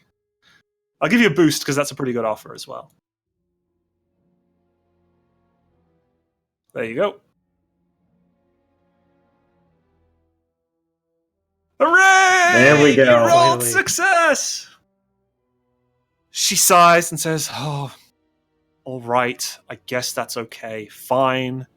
When we get to Brental, we'll go and I'll experience some nightlife. I guess I haven't had much chance to do that in the corporate sector. God, they're so uptight there. Thanks, Walden. I'll be going back to my bunk, I suppose. And I'm going to saunters escort off. her back. Okay. I'm gonna whimper under When Walden's she gets to chair. her room, I'm going to lock the door. You lock her in. Okay. Okay, And then I'm going to go back to the cockpit. Hey, who locked me in? I'm going to go back to the cockpit and say, let's go. I'm gonna call up Vernon as well, and yeah, I'll leave Buzz out of this right now. I'm gonna call up Vernon, and I'll ask Buzz to check on the equipment in the back just to make sure that she didn't actually tamper with anything. Why? What are we talking about? She didn't tamper with anything. I didn't see her tampering with anything. Did you Let's think she make tampered sure- with anything? Yeah, I probably think she did. So let's make sure she didn't. So yeah, if you want to just make an easy mechanics check to check over the systems. Okay. Which one? Yes. I think I got this one, guys. Maybe. Okay. 2 success, 2 advantage. Yeah, it does seem like she's tried to turn off the hyperdrive, but hasn't managed to. Like the hyperdrive is slightly out of tune, but the advantage means you fix that back up and you're back on your way without any difficulty. So I run right back up to the front. While Buzz is out there working on this, Yeah, I'm going to tell you guys, because I know you guys you can keep a lie. I'm going straight to. I'm going straight there. Like I'm going to she won't know a inform difference. Walden that I've locked her in her room. And we need to keep an eye on it. Do we have a camera in there, DM? you do No. not have cameras in the Oh, man. in the bunks. It's just what we need. That would be an in-ship surveillance system, which is an add-on you can get, but it costs a bit. Okay. She won't know the difference. She doesn't know how far we are. She hasn't seen Do our we- navigation chart, so we're Do just gonna go. we have any sort of, like, board games or anything? Like, something to entertain someone on the ship? I mean, This yeah, you ship have is like for data utility. pads. You have some data pads and like holovid connections, but it's only you only really access the major Imperial networks, so it's all very dry and boring. There's some Star bread and Wars circus and Monopoly. stuff, really bad sitcoms, that kind of thing. Can I, like, send them to her room? Sure, I mean, there's like a little computer in the room. Okay, yeah. I just want to... And over the call, I'll be like, listen, we're going to go to the cantina like you said, but we can't have you messing with anything that might hurt anyone on board. So in return, you can watch all this. She says, "Oh, fine. You guys are so boring." Not boring, I just value my life. And I'm going to turn the comm off. Okay, so I think we're probably. Can we be at Brental now? I guess we're about to make Yep. our switch over to the next. Yep, the next major hyperlane. You Mhm. drop out of hyperspace at Brental. It's a pretty busy space lane. There are ships whisking past you. And you actually get a transmission from just off to the side, a distress signal. Attention, any vessel within range of this transmission. We're in need of assistance. Our ship was ambushed by raiders and we're dangerously close to losing life support. I repeat, to anyone within range, we're in need of immediate assistance. Could I get an idea of where that scan, or could I scan to see where they're coming from, or is it Yes, too your far? sensors get a lock on the distress beacon, and you can see on the sensors there's actually a badly damaged TL 1200 freighter that appears to be venting oxygen. Okay. I'm going to ask if it's Empire or some other faction. There's no reply. The broadcast it doesn't appear to have any Imperial markings. It looks like a kind of it looks like a civilian freighter. Can we see what's attacking it? It doesn't appear that anything is attacking it currently. Well, do we help them? I don't know why I'm Elmer Fudd now. But... I'm going to suggest we roll a chance die for this. Hold up. Just before that chance die goes through, this thing would have cargo, like, on it, correctly? Assumedly. Yeah, I want to do a like, perception check to see if it's been tampered with. Like, has it been taken already? If it's a distress beacon, I think we're too far away to make any type of sensor like that. Sensor check. Yeah, like you that. can't. You're not quite close. All you can tell is there's a distress signal. It's venting atmosphere, and you can tell what type of freighter it is. It's a reasonable. It's not huge. It's like a little bigger than the YT 1300. So it's a kind of light freighter carrying. If it's carrying cargo, it'll be inside the ship, of a similar kind of cargo size that you guys could carry. I'm going to lean over to my Tatooine friend and say, if it's psych fighters or anything, that we might find out here, I don't think we want to tamper with this at all. Anybody else have any other opinions? We should probably figure out what's going on, but we might want to put in coordinates to jump out or just head over to the planet as soon as we can. I don't think we can afford to fight more Imperials if that's them.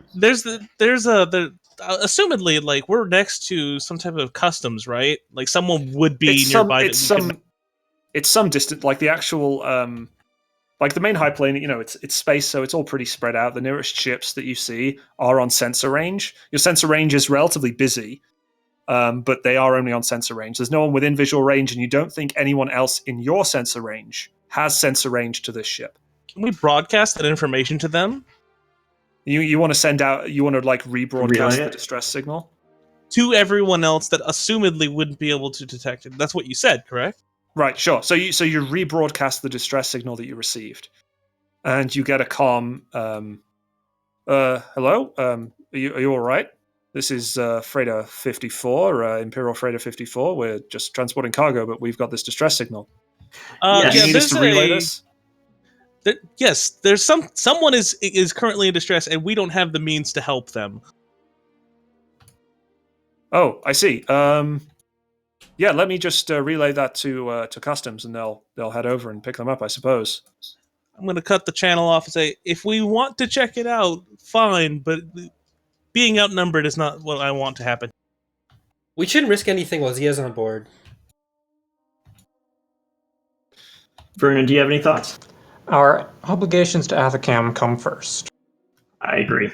What if it's an Athacam freighter? Do we know anything about, like, does it have any sort of, like, emission coming off of it that tell us what it's aligned with? It's giving out its transponder codes, which says it's the Ferialis. It's a TL 1200 freighter venting atmosphere. That's all it tells you. Unless you want to do a deeper scan. Can we do that real quick? How long would that take? Would they die in the... It only takes a short amount of time, so you can make, I believe it's a hard computers check to focus the scanners. Can I get some assistance from... I'll do that. Yeah, okay, yeah.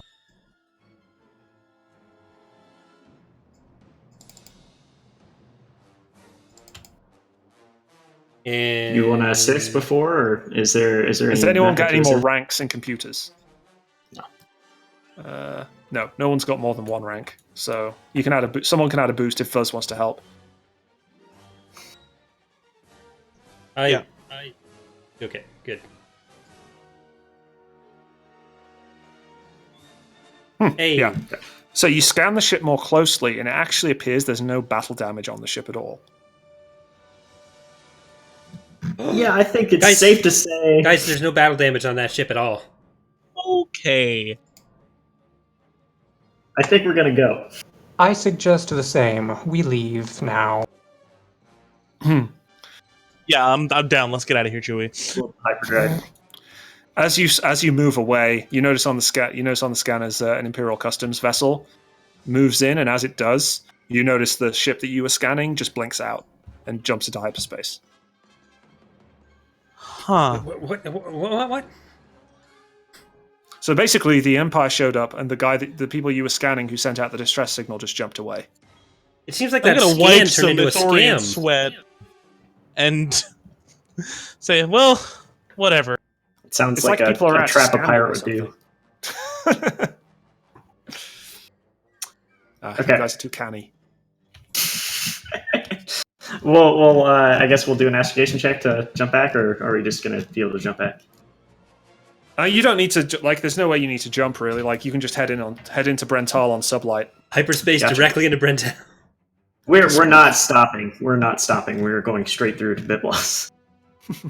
Oh, you're just skipping Yeah. Brental completely. Yes, yeah. Screw her. Okay. We're going straight. Okay, yeah, Walden, you just skip. Walden, you forgot to stop at Brental. We'll stop on our way back without her. Oh, okay, that sounds fun. Okay, so you notice there's actually as you head down the hiding way, there's a cusp at Denon where you have to change major hyperlane. You have to change to the Polemian trade route, I believe. Oh, the Corellian run. Sorry, you have to swap out to the Corellian run. So you reach Denon and drop out of hyperspace. And again, there's a lot of it's a really busy hyperlane. There are freighters everywhere on your scanners. And you are, in fact, picked up by a custom... It takes a while to get round to orient the ship to the next hyperlane. So as you're orienting, you'll get picked up by another customs corvette, another IPV patrol craft that moves up and hails you. Avedon Hale, this is Imperial Customs at Denon. Please disclose all of your cargo, any passengers you may be carrying, and subject yourselves to a scan. Thank you. I'm gonna bump go- Slev. Mhm. Are we sure she didn't have anything? I think we're pretty sure. Are we sure we aren't in galactic imperial databases yet? It was Outer Rim. I really doubt it. We probably are, but they would have seen the ship already anyways, so... The fact that he's not screaming at us for the fact that he called us the Avedon Hale, I think we're okay. Yeah. Doesn't Yeah, look we'll like accept- with any flags. I'll come back and say we accept any scans you need to do. We have one person on board. I'll give contact information. There's 5 of us, And, actually. Yes, five Passenger. One passenger. pills on board. And we also have some of the passengers' cargo. Very well. Scan initiated. Your computer tells you that you're being scanned. Guys, we're being scanned. Avedon Hale, do not jump to hyperspace. We're activating a tractor beam. The tractor beam activates and locks onto your ship. We're going to be boarding you to search more closely. Okay. Can I'm gonna lean in. Can we ask what this is about? We've discovered some spice in your cargo hold, and we'd like to investigate how much there is. What? There's no spice here. Can I? The IPV is slowly moving into dock with your ship. I'm gonna turn the comms and be like, okay, listen, just go along with it. That if we start something here, we're just gonna blow up. Yeah, I'm gonna quickly run over to Zia's room and say, and just bang on the door. It's like, did you bring spice in here? She says, "Oh, Carabast, did we get scanned?" Oh, we're What in do a you fucking think? after-school special now? We're in the core worlds. Either you get us out of this, or we're all done. Can't you just, like, tell them to go away? Bribe them or something? I don't know. That's what Dad always does. I'm gonna run to the room as well and say, listen, I'm gonna open up the door and try and block it just in case she tries to do something swindly, and say, do you have, like, anything else that we need to know about? Because this is serious business. Maybe you spent your whole time on Daddy's clutches, but these guys can shoot us. She says, no, I mean, there's nothing else. It was just some... I want to see if she's lying. I just wanted to take some stuff to university. Okay, yeah, if you could make a...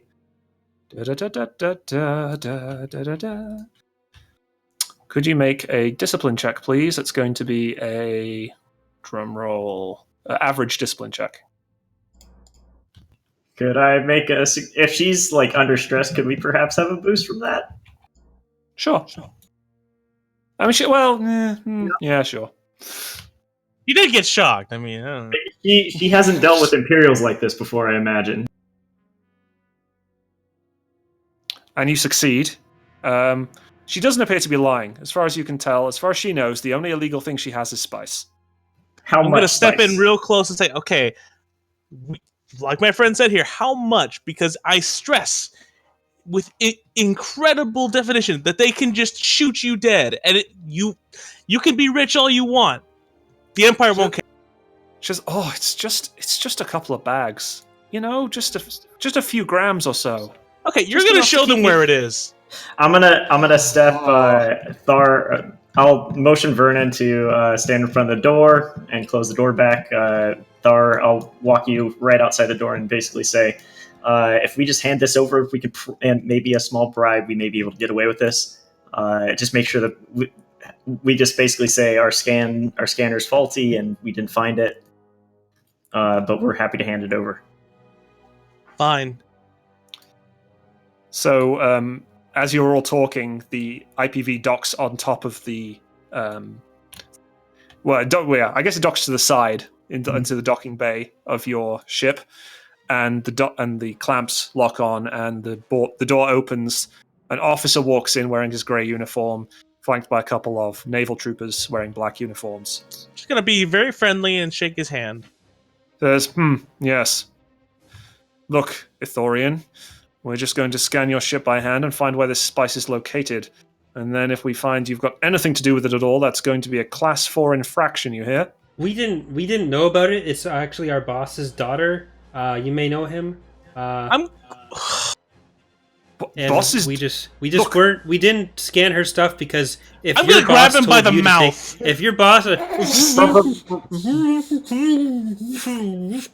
Okay, we're gonna. The customs officer shakes his head and motions to his men. They push some scanning equipment in towards the cargo hold. I'll say you don't need to scan. We've identified where it is. You don't actually know exactly where it is. That's the thing. Okay, it's just in her. It's in her we stuff imagine, somewhere. yeah. We can. I will guide him specifically over to where it most likely is, and I'll explain to the officer that our scanners were faulty. We weren't able to successfully scan her equipment, and I guess the spy slip through. You can certainly have it. We have no reason to keep this stuff. So, could you make a hard charm check? Sure.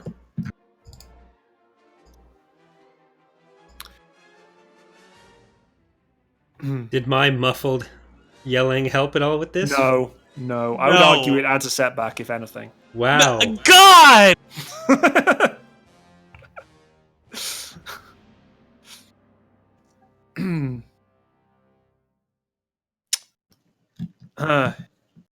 He says, a likely story. Look, we're just going to get rid of this spice, and you're going to pay the 1,000 credit fine that comes with it.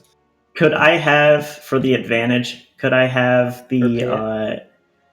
Zia like run out and like yell, "Don't take my spice"?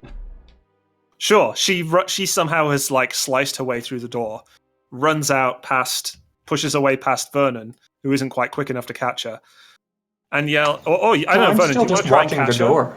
No, I'm Do you just want to try watching the and catch door her? like I was told. Okay. You watch the door open. You watch her leave. Just like, there she goes. Keeping a detailed log. He's gonna post on legal advice later. Woman left room at... Captain's log. Scene at 2:57.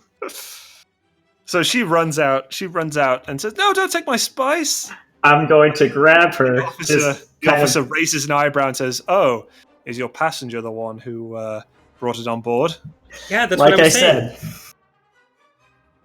said. He turns to the girl and says, "Well, luckily for you, you're a minor, so your father will have to pay the fine. But we are going to confiscate the spice." She says, "No," like drops to her knees really dramatically. The officer rolls his eyes and says, "Men, find the spice." They start like scanning around, and they pick it up on one of the crates that, for some reason, Vernon missed in his search. And they rifle through, throw all the stuff out, pull out a couple of really small bags of spice, and say, "Oh, we found it, sir." He says, "Oh, excellent. Come on, men. Let's get off this rust bucket." They pick up their scanners and head back to the airlock. And he turns to you, Walden, and says, "Be careful you scan more thoroughly next time, Captain. Yeah, We're going to put your ship in our database, and the next time we're going to scan you twice as carefully. Okay?" Just as twice as careful. Yeah. We'll make sure to purchase a scanner when we drop her off. Yeah, better see that one. you do. I'm Don't gonna want to add find a- yourself. Sorry. Don't want to Go find ahead. yourself on the end of one of these fines, let me tell you. He says, could I have your passenger details, by the way, so I can contact her parents? I'm going to hand him over. Okay. Yeah. He says, Yeah. Her name is Zia Thank you, sir. Kumato. That's a fake name. No, because I'm her gonna father's bap name that is little Maud. dude on the head. Her second name is Fietin. Fine, you make Not up the damn Clomato. piece. Fietin. Fyettin. Fietin. He says, "Thank you, citizen. I'll be on your way. And I hope you don't have to transport such an unruly passenger again." So do we. She's been I really agree. annoying. Okay, we'll escort him out of the ship.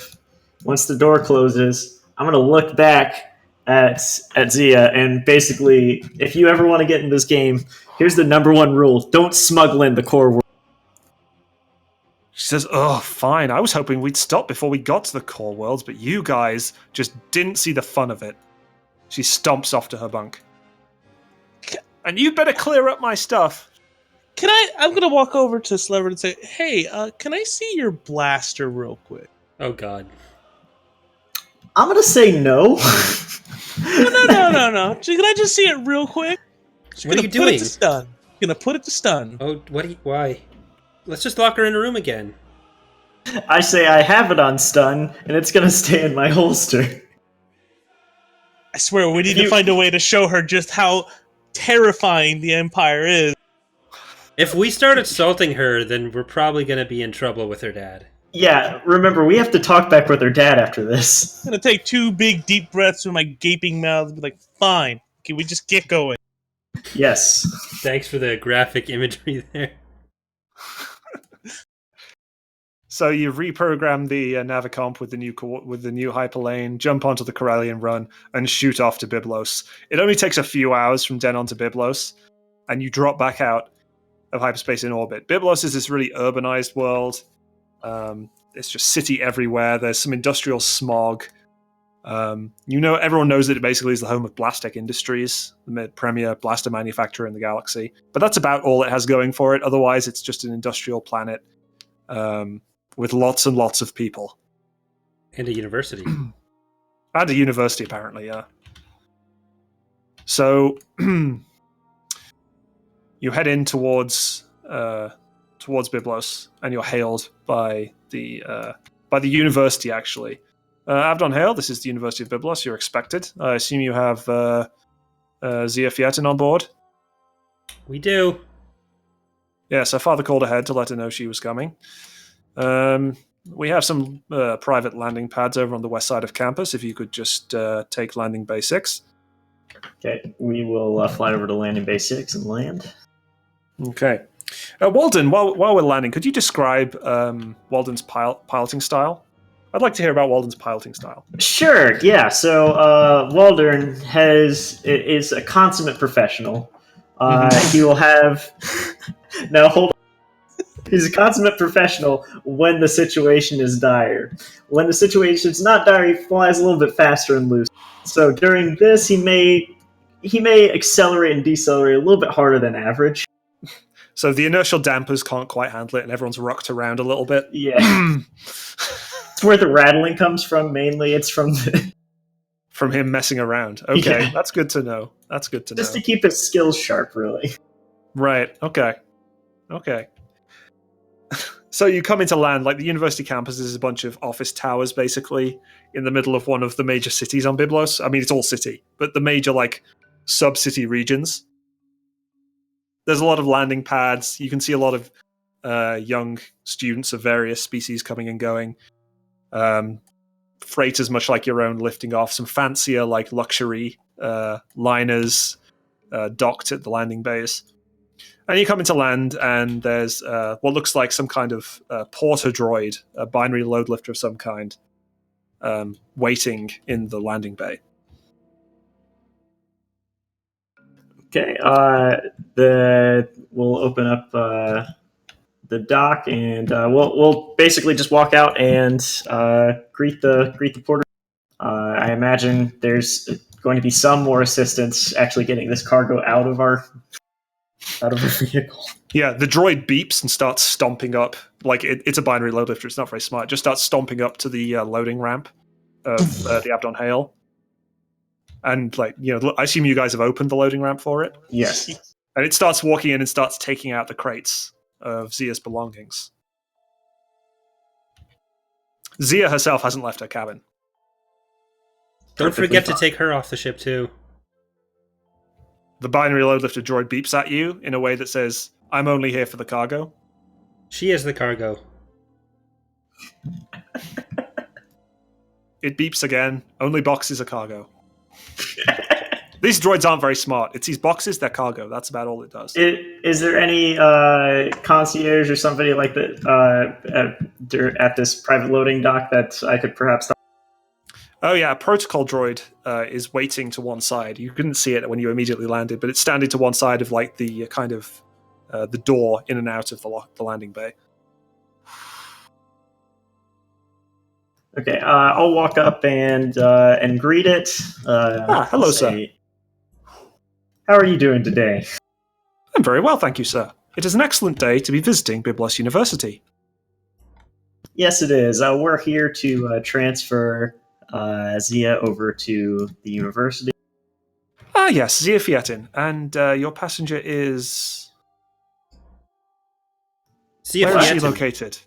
Oh, she is currently still in the ship. I will make sure to retrieve her and send her over to you post haste. Yes, please.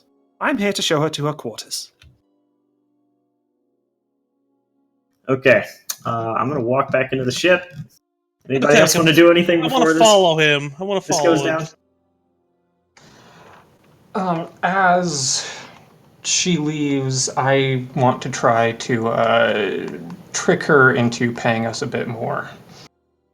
Something along the lines of, miss, it is customary to tip individuals such as ourselves once... She would not tip us at all. Please, I'm sorry.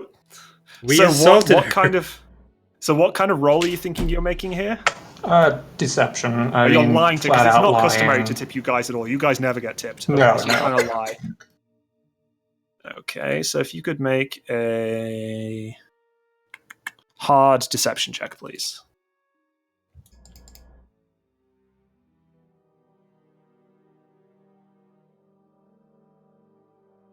Big money? Oh! There we go. When it doesn't really matter.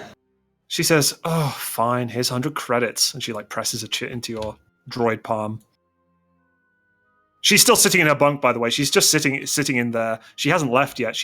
You've come in there, and she's given you the 100 credits. But she refuses to leave. She's not leaving. Fair. She said, "So I've paid you. Are you going to take me away from this place?" Oh, of course, miss, if you'll follow me. I'm not following you anywhere. I'm staying right here until we leave. Oh, then I grab her by her wrist and start dragging her. Oh my god! For fuck's sakes. Okay, can you make an opposed brawl check? So that's Oh, going to be perfect. an average difficulty brawl check. You're not a very strong droid. I'm going to flip a destiny point. She's fighting back real hard, so... Newt. Against your brawl, which is a whopping 1 green, I believe. Yes, it is. So you The get an legend advantage. never dies. So she's just sitting there. She just whips her hand out of yours. She says, "You're not taking me anywhere, droid. I'm staying here until we leave." What do you want your one advantage to do?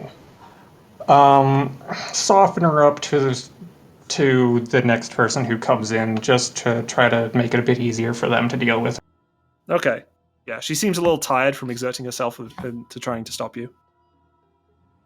So the next person gets a boost. I come into the room. Okay. Oh, Yeah. hello, Buzz. I was just telling Clown Vernon car. how I'm not leaving. I just paid him 100 credits. I think that should at least get me to, somewhere in the Outer Rim. You paid him 100 credits? And you Yes, think I that'll did. get you to the Outer Rim? Yes, I do. Have you I'm ever assuming left that we're home going before? into the room as well, right? We're walking up to escort her back. Alright, so are all three of us in here at this time? In this Sure, cramped if you want little... More of us. Yeah. Well, you gotta get off the ship now. We're here. I'm not going anywhere. You're right. You're not going anywhere. You're staying here. Excellent. I'm I'm gonna- glad you see my way of things, Buzz. Here being Biblos. I'm gonna tap Vaz on the head and say, hold up. Why do you not want to go to this place? Because it's boring. I know enough. I don't need to go to university, and it's a terrible place, Biblos. It's all just cities, and it's dull. You know enough and you want to be a smuggler, but you didn't know to not bring spice in front of the Empire? Well, it's not my fault you guys took me here. I said you shouldn't take me here. Why don't Okay. you use this opportunity to become better at this? If you want to be a bounty hunter or whatever your heart's desire is, you can't just do something that can get you shot. You should use this time while you're here to become educated enough. Just because it's plastics doesn't mean it can't be more refined for what you want it to be. How about this? Well, I'll give you a compromise. We got here so early. I did say we were going to Brenthal. While we didn't go there, we can still walk around outside of the university, and we can show you a thing or two. We can show you the ropes. Okay, so make the negotiation check again. So that's going to be Okay. another hard negotiation check. And there's going to be a setback and a boost. So a boost from Vernon, softening her up a little bit. Yep. And a setback because you've already lied to her once. Offering her the same thing, basically. Goodness Oh, dear. gracious. She's not convinced. She said, well, look, you lied to me last time. Why should I believe you now? She's starting to, what do you want the 3 advantage to do, though? She's so distracted that Vernon is now carrying her off the ramp. Yeah, That's a little- she's yelling at me so much that that Thar and Vernon have basically lifted her up off the ground as she's yelling at me. Okay, yeah, fair enough. She's just laying into you, and Thar just shrugs his shoulders and picks her up and grabs her by the arms and shoulders and stuff, and Vernon grabs her by the legs, and you literally just manhandle her out the door. And I will gladly just walk right behind her, so she's facing me. Thar's picking her up, and she's facing me directly. She's still just yelling at me. I'm just walking. This is the worst. You're the worst crew. This is the worst journey I've been on. Yeah, that's what some people do say that. Yeah. Give us a bad rating on Yelp then. The protocol droid concierge just wondered up and said, "Oh dear, this is most unusual. Does she not want to come here?" She She does says, "No, not. I don't." Oh! Oh, Bob, well, that's don't do very this to me. unfortunate. That's very unfortunate. Oh well, her father has paid for her to be here, so she will be here. Whew. We have a number of students who are less enthusiastic, but once they settle in, they enjoy it. This is just teething troubles, I'm sure. If you could just place the on the ground now, and I'll escort her to her room. Before we let go, I'm gonna say, hey, Mr. Clutch, we need to close the ramp. I will close the. Oh, what? I throw What's that? out contact details for us to Zia so we can rescue her later from boring school.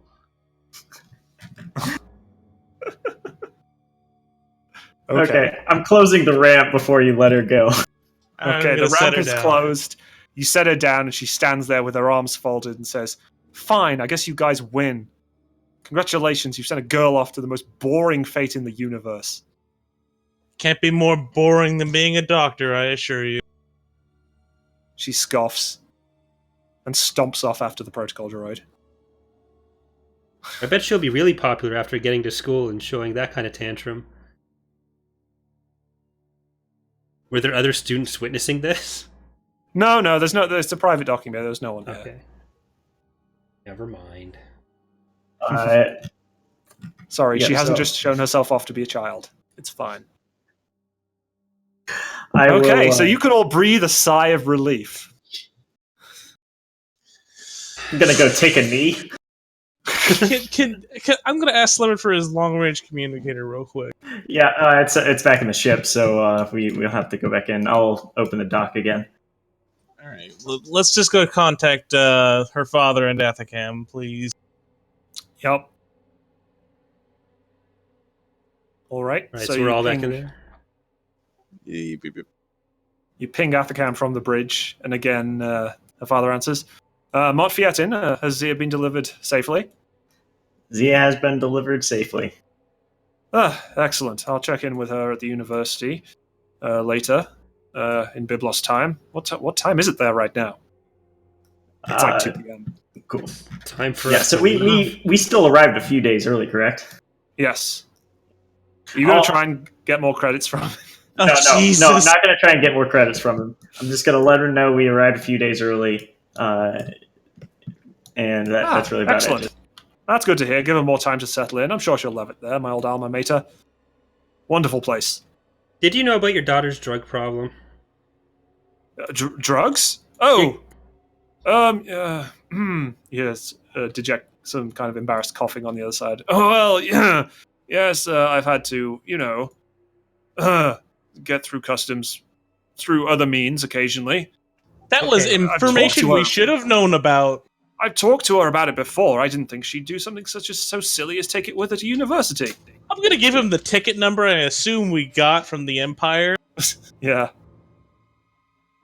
He Yeah. says, oh, yes, I'll pay it. Don't want the Empire breathing down our necks any more than they already do.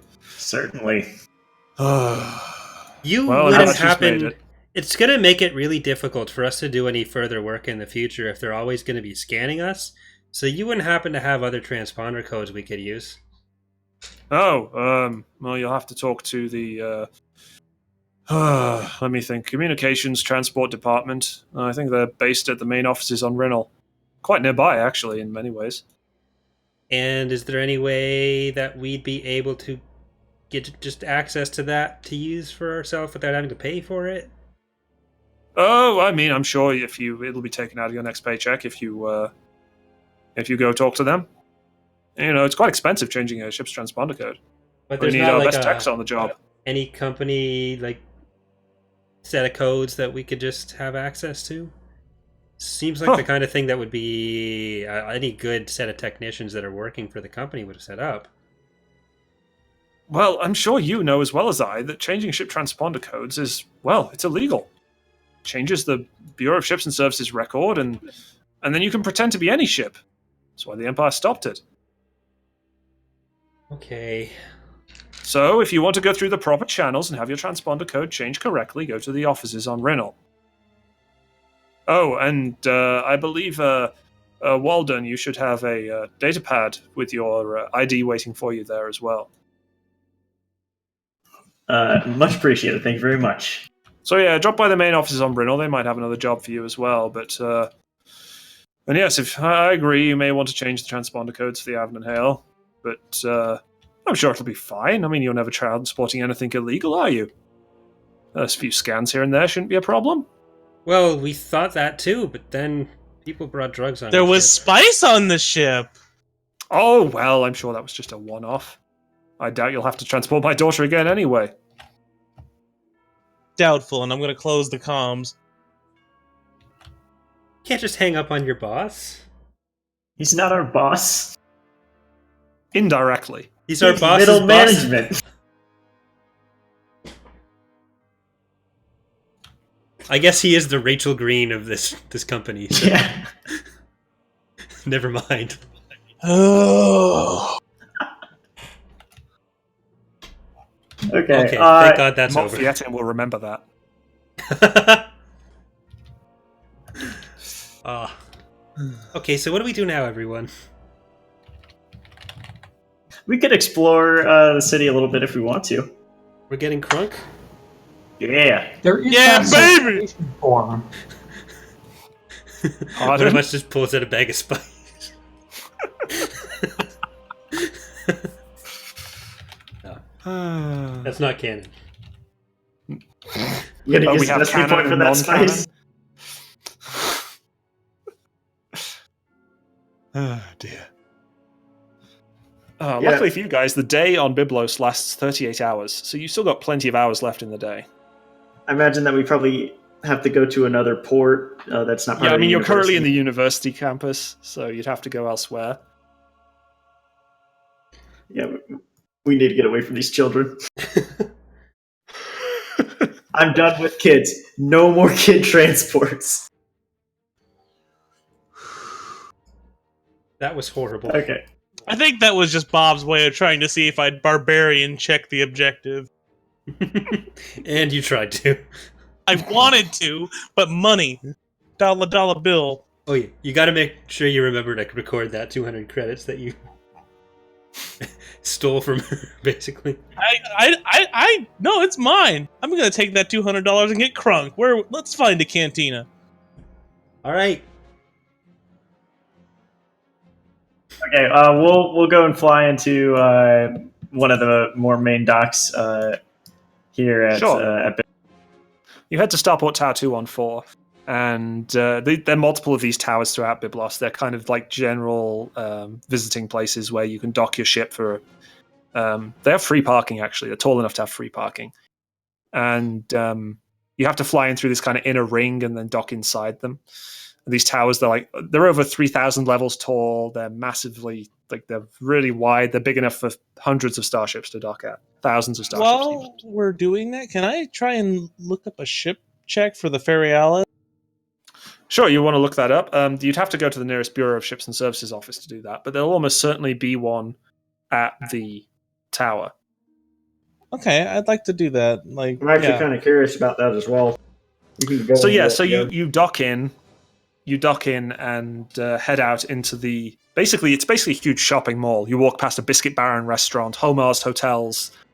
There's some garages, some shops, all that kind of thing. And yes, Biscuit Baron, by the way, canon restaurant chain in Star Wars. Just like to point that out. The logo is incredible. I'll just link this to Corey, and he can show it to... he can show it to everybody because it's truly incredible. I was gonna play the Darth Vader no sound effect earlier when the spice was... It was found. Yeah. But Biscuit Baron is a wonderful House of Tag chain. You It's common guys across- know we're sponsored by Biscuit Baron, so we have to say this stuff here. Yeah. Oh, I wish we were sponsored. It's amazing. So much detail. Typical Wikipedia. It's incredible. And so you walk past Biscuit Barons, and you find it. You get to the Bureau of Ships and Services office. It's like there are people coming in and out. It's like a little, almost like a DMV. Basically, it's the Star Wars DMV. Okay. Except thankfully, there's a lot more automated kiosks and droids running most of it. I want to approach the most smart droid, if that makes sense. One that would actually be able to have a conversation with. Okay, so you walk over to one of the protocol droids. Hello, sir. What can I do for you today?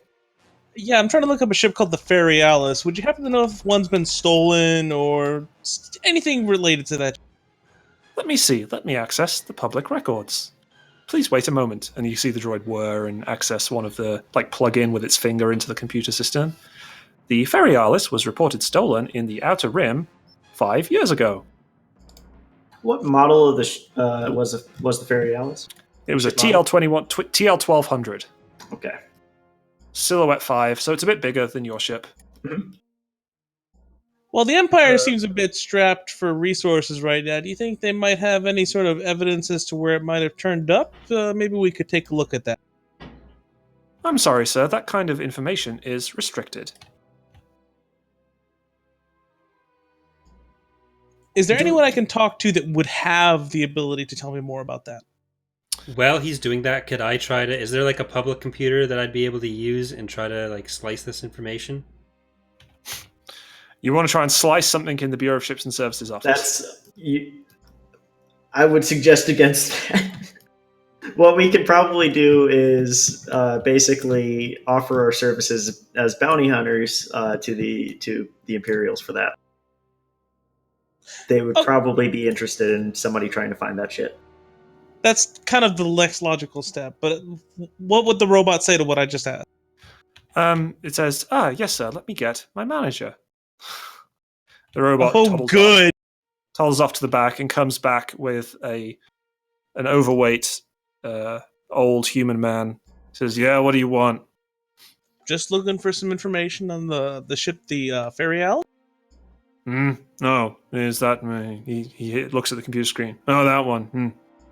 Yeah, I mean, what kind of information? I mean, I can't tell you much, you know. It was stolen, so it's under Imperial jurisdiction now.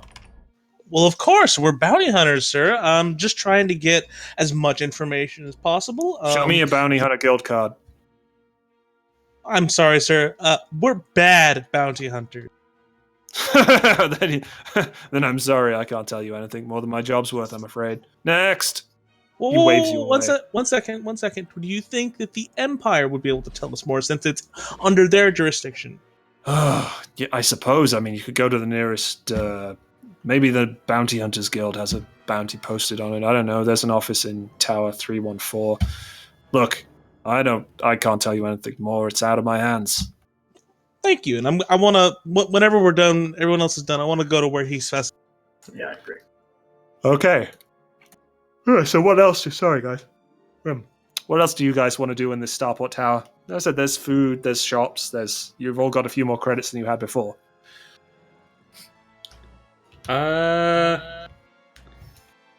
like to buy 3 stim packs, by the way. Yeah. Sorry, say that again, Fuzz? Kayla, I'm good. Kayla wants to buy 3 stim packs, so you can find those. I'm not even going to have you make a roll for those. That'll be 75 credits. On a core world like this, they're totally available for base price. I'm also going to purchase a comm link for Thar. Yeah, again, those are available at base price, which I believe is 25 credits. It is. Excellent. And Vuz wanted to do something? I eventually want to look into like starting to build a droid of some kind. Okay. I'll talk to you about that off stream though, because that's probably going to be more. There are some specific rules for building droids, which we can talk about, and I can get you the source book for that if you don't have it already. And yeah, there's some. It costs quite a bit, but you can make some really good droids. You can make a pal for Vernon. I was just going to make someone who speaks to me with a bit more respect than the rest of the party and can shoot better than I can. Oh, you were going to make a friend. Yeah, basically. So, meanwhile, what's Vernon doing? This computer core that I completely legitimately acquired. Do I need to actually go out and sell it to get that 300 credits? Oh, yeah, of course. So you'll need to just make, I want to say an average negotiation check to sell it somewhere. If you want to comlink me and help you out with that, Yeah, that would be great, because, I'm great at negotiation. So after Walden goes take to the it from Comlink shop, Comlinks are us, Comlink warehouse, whatever it's called, you head off to the nearest... Bed, Bath, and Comlinks. Calm again? Yeah, All and right, all these all other right. wonderful names. So yeah, if you can make an average negotiation check, and that'll determine how much money you get for it. And any trouble you might run into for selling it, maybe. It's made out of spice. If, All right, and do you have? Can you provide Spice. any more to that? can I throw in a boost? Yep, can always throw in a boost because it's your piece of equipment. So you're helping him negotiate. You're looking, you're doing the mathematics for him. Ooh. Wow, Ooh. triumph! Wow. So yeah, so definitely you can find someone who will buy it at the very least. For the, I think 300 credits we said it was worth. Yes. Yeah. Okay, so what do you want the Triumph to do, though? Triumph on a negotiation check, you can get something really good.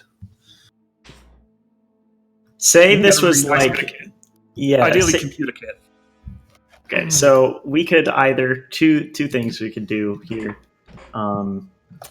Let's just start off like by saying we found somebody that's looking for this exact piece and they've been looking for months, so they're willing to pay a higher price for it.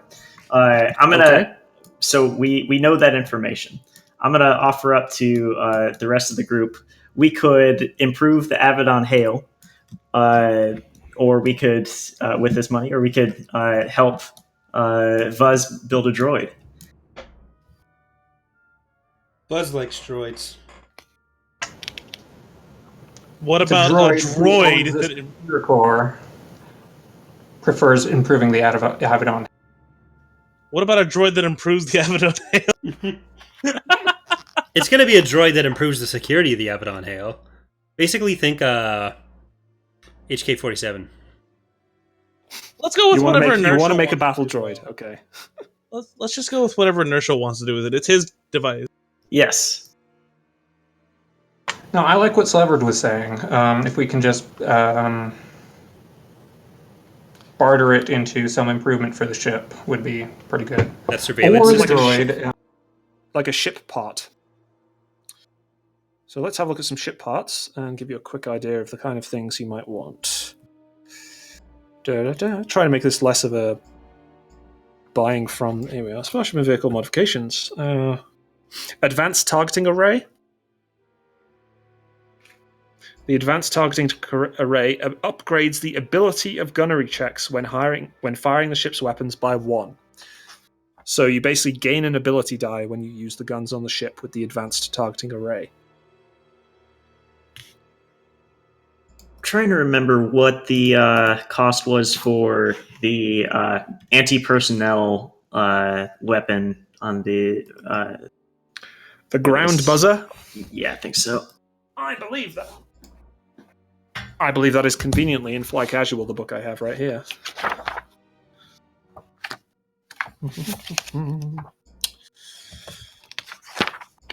Starships, space defenses. Yes, 2,000 credits. That's a very reasonable. The AX-108 Ground Buzzer Surface Defense Blaster Cannon. An automatic blaster cannon with a ranged heavy skill of 2 and agility of 0 if unassisted. It uses personal scale. It deals 12 damage with a crit of 3, and it has auto-fire Pierce 2. And it can fit on your ship if you like. Is that something we want to do? Vernon will defer to Walden on this decision. I know we were running into this issue the last time we were at. We had a little bit of trouble around our ship. I think this might be pretty valuable for trying to get out in a bind. Sounds good to me. Yep, it's not a restricted item. It's somewhat rare, but I'll say on the Triumph, I'm happy for you to get such a nice bit of kit. Especially when you're starting out like this, it's a perfectly fine thing for you to be getting. So yeah, so the guy heads into the back of his shop and sends out a binary load lifter carrying an AX-108 ground buzzer. So that takes 1 hardpoint slot on your ship, and it has modification options that you can apply to it once you have the parts and the money, and we can talk about that later. But yeah, now you have a surface defense blaster cannon. Congratulations. Awesome. Yay! So fitting stuff like that to the ship doesn't take a check, especially on a Corellian ship. Your ship is modular enough that it just slots in to a hidden compartment under the, where it is on the Millennium Falcon. Mm-hmm. And and then you can just use it and modify it as you like. Just make a note that you've taken up a hardpoint slot on the ship. I believe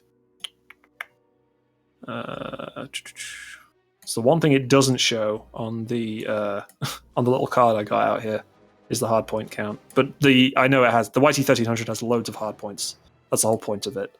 So yeah, congratulations, X108, but ground buzzer. I'd say that's a nice little payment for the mission as well. Definitely. Quick question, since we're at the shop, I'm assuming, correct?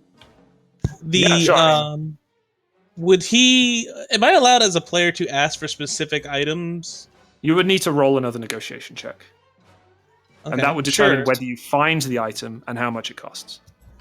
Okay, I just want to ask him, like, specifically if he has any sort of, like, combat armor. So if you want to look for some armor, let's see. So typical armor.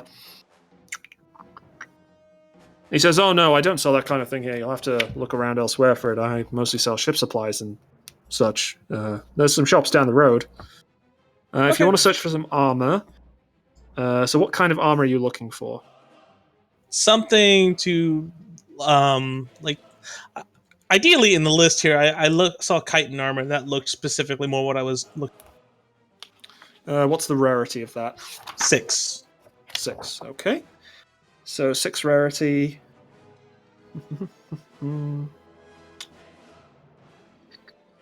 So it's a core world, luckily for you. So that ends up being 5 rarity effective. So that's an average negotiation check. It's not restricted in any way, is it? No, I don't think so. There's nothing that denotes that it's restricted. Okay, because if it was restricted, it would say rarity 6 and then R in brackets afterwards. R for restricted. No. Okay, then you're good. So yeah, make you an average negotiation check and see if you find it.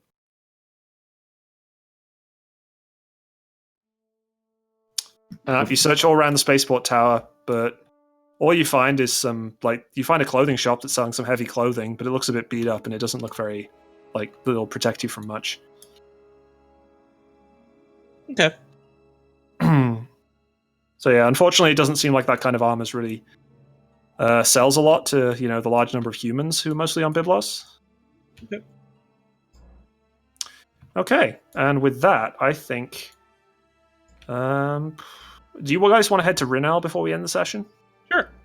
Only if we're not going to get shot when we get there, because I don't think we can. Did we make the check for? Sorry, I was away from keyboard for a brief second there. Did we make the check to try and find the Ferialis? Oh no, we did not. Wow. At the customs not customs, the Empire office. We needed to go to which tower. Would be a custom. It would basically be a customs office. You'd have to go to. That's the easiest way for private individuals to contact the Imperial. Okay. Law enforcement branches, especially at a place like this Starport Tower. Okay, sure. so the motley crew ambles its way over to the Imperial Customs office. There are a couple of stormtroopers guarding the door, looking pretty bored. They wave you in. Inside, there's some human men in uniform behind a desk. A couple of them are talking to another human who looks slightly distraught.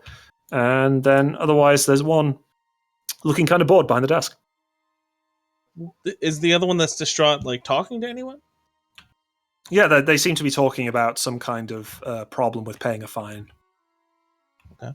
I'm just going to approach one of the normal customs dudes and say, "Hey, I'm looking for a ship, and I was told by the ship office that they can't give me the information, but maybe you guys can." What's the name and designation of the ship? It's the Ferialis, and I'm going to assume that I have some of its details and just hand them to him. Let me have a look. Checks the record. He starts working his computer. Ah, yes, Ferialis, stolen 5 years ago. Known use in piracy. Bounty. 10,000 credits. I'm going to lean forward and say, "Hey, this thing tried to swindle us," and I'm going to point out the system that we got, the hyperlane we stopped at, and the ships that we broadcasted to lend some type of credibility to what I'm asking for. Say, is it possible that I can get some evidence or some type of location? We'd like to try and bring this thing to justice. Oh, well, I mean, if our customs vessel didn't get there in time, I'm afraid there's not much we can tell you. It presumably jumped somewhere potentially nearby, but I don't know what else to tell you, I'm afraid. Was there the people that stole it, were there any details about them? Let me see. Something about a Deveronian. That's all we have, really. Sorry, it was a long time ago. It's basically a cold case. Sure, no problem. I'm not trying to be a bother, but if there's anything else I could make it worth your while? He coughs and says, well, for a small fee, I suppose I could access some of the more in-depth files about this particular ship. I'm going to hold up my fingers and try and indicate 100 and just kind of like tilt my head to the side and ask him if that's enough, like with just body language. With Ithorian body language talking to an Imperial. I mean, we're around a bunch of other Imperials. Come on, guys. Continue. Could you make an average negotiation check? Sure. I'm gonna step in right here before this happens. Okay. I'm gonna whisper 100, like, because I know Thorians can't really whisper that well. So. We're not that good at that. You've got a vocoder on, so your vocoder will just broadcast at whatever volume. 100 credits. Yeah, really loudly. You're walking around with an Amazon Echo. And he says, "Are you willing to take a bribe?" He presses a little button on his desk, and a little slot opens up and says, "In there." I'm gonna drop. You're gonna do it. I'll do it. Okay. Yeah, so you drop the credit in, and he pulls it out, looks at it, and says, "Right. So yes, ship was stolen 5 years ago. We have information that it seems to be operating around Brental, as you discovered, and we've also seen sightings of it." Where else have we seen sightings? Let's see. Look, I'll just hand you the data pad with the information about the sightings, and you can go claim the bounty if you like. I'll just consider it that you're helping the Empire, and I won't worry about the fact that you haven't shown me any legitimate bounty hunting documents. Okay, I'm going to take it from him and hand him another 25 credits and say, along with some ways to contact us, is like, if you need anything else, we're always happy to help, and just go about our way. And he coughs the credits into his pocket and says, "No, that's enough, citizen. Thank you. Thank you for your information. Be on your way now." All right. Anything else, guys? I'm good on here. Nothing from me. Okay, then I think are you going to jump to Rinal, or do we want to wrap it up here and you can jump next time? I'm down with jumping. Well, what we could do is just say we're still here, jump next time, and then if there's any, if we just want to look through all the items, if there's any last-minute purchases we want to make, then we can do that between sessions and have that stuff. That's a good idea. Yep, that sounds great. All right. Thanks very much, everybody. That was a fun session with you dealing with a teenage girl, sometimes terribly.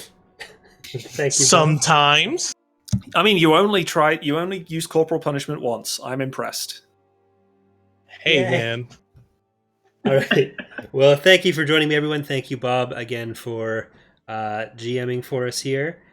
For everyone who is watching, next week we are going to be doing the Sunday Fun Day Jackbox streams instead, and then the week after that we will be back with the continuation of this series. It's going to be going 1 week on each, alternating for the foreseeable future.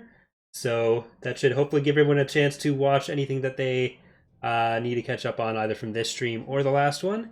But thanks again for watching, and I will see you next time. Bye, everyone.